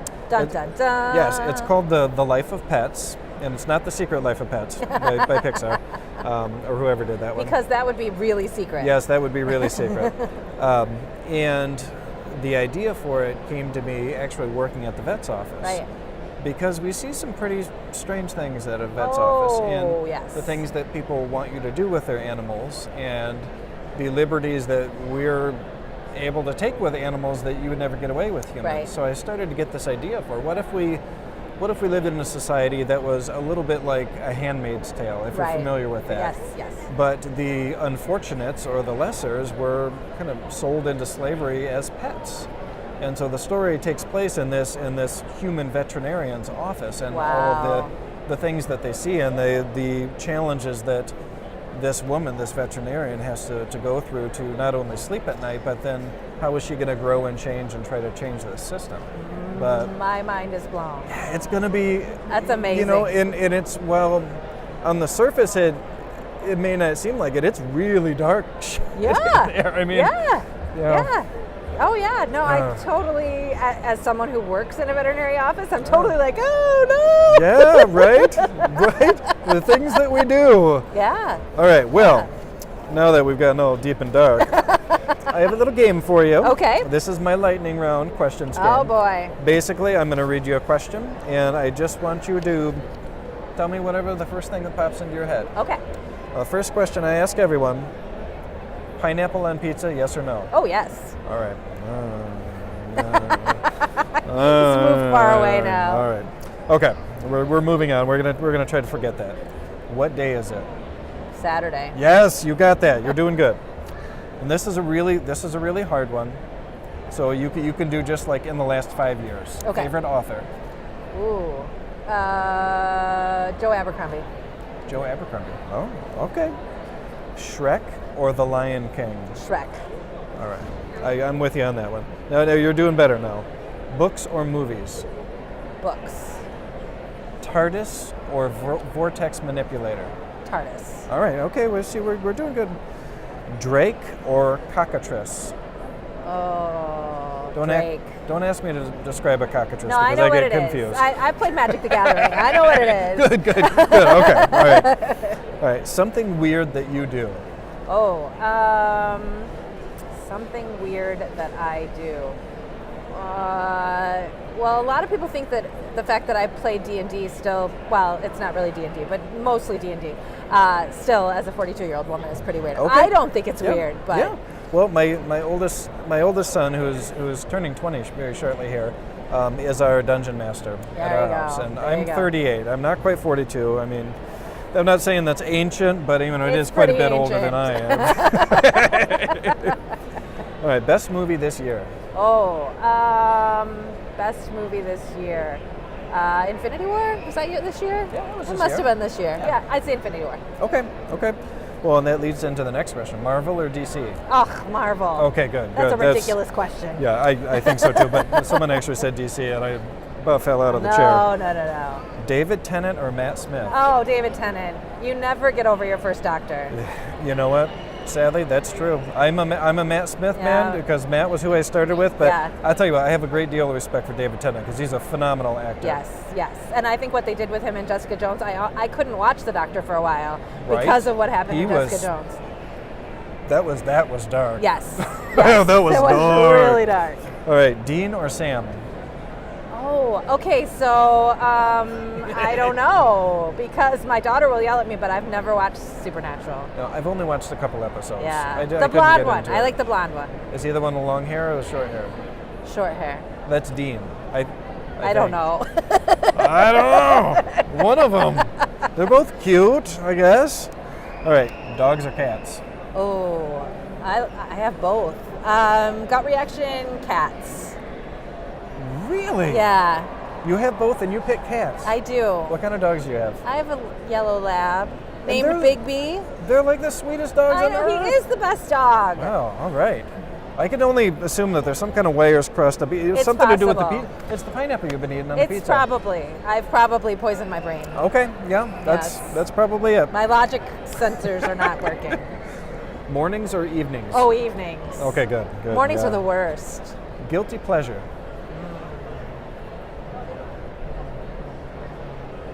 Guilty pleasure. It can be anything. Don't think too hard.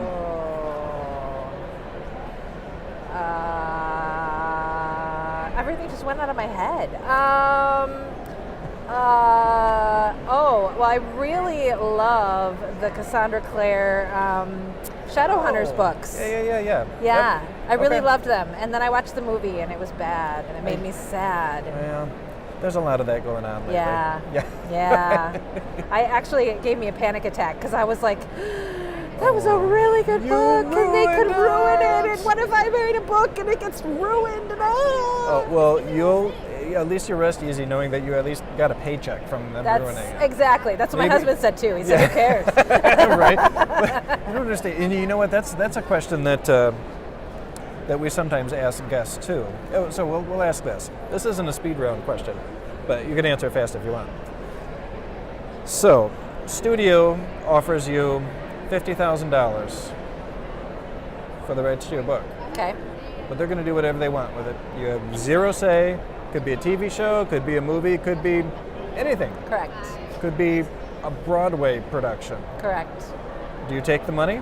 Heck yes. Yeah, me too. Me too. I got a mortgage. Right, exactly. You know, I got a mortgage and a car to pay for. Exactly. Well, some people are like, no way. And these are usually young, first-time indie authors that. Yes.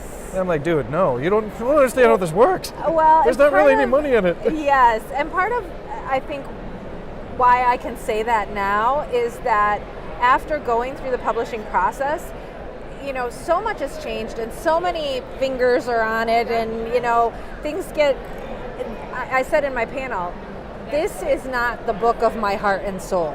This is like, I wrote a rough draft of my heart and soul and then it became a group project. Yeah. And so I can distance myself from it now. And so if they want to pay me $50,000 to make a puppet show, hey. Yeah. All right, good. I'll take. Now, do you have an agent?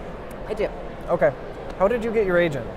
I spent about a year querying. Okay. And it is a long, terrible, process that requires a thick skin that continues to get thicker and thicker and thicker the longer you go through it. So was it your agent that put you in contact with yes. Page Street? Yep. Okay. Yep. Wonderful. And she has earned every single penny 1,000,000 times over.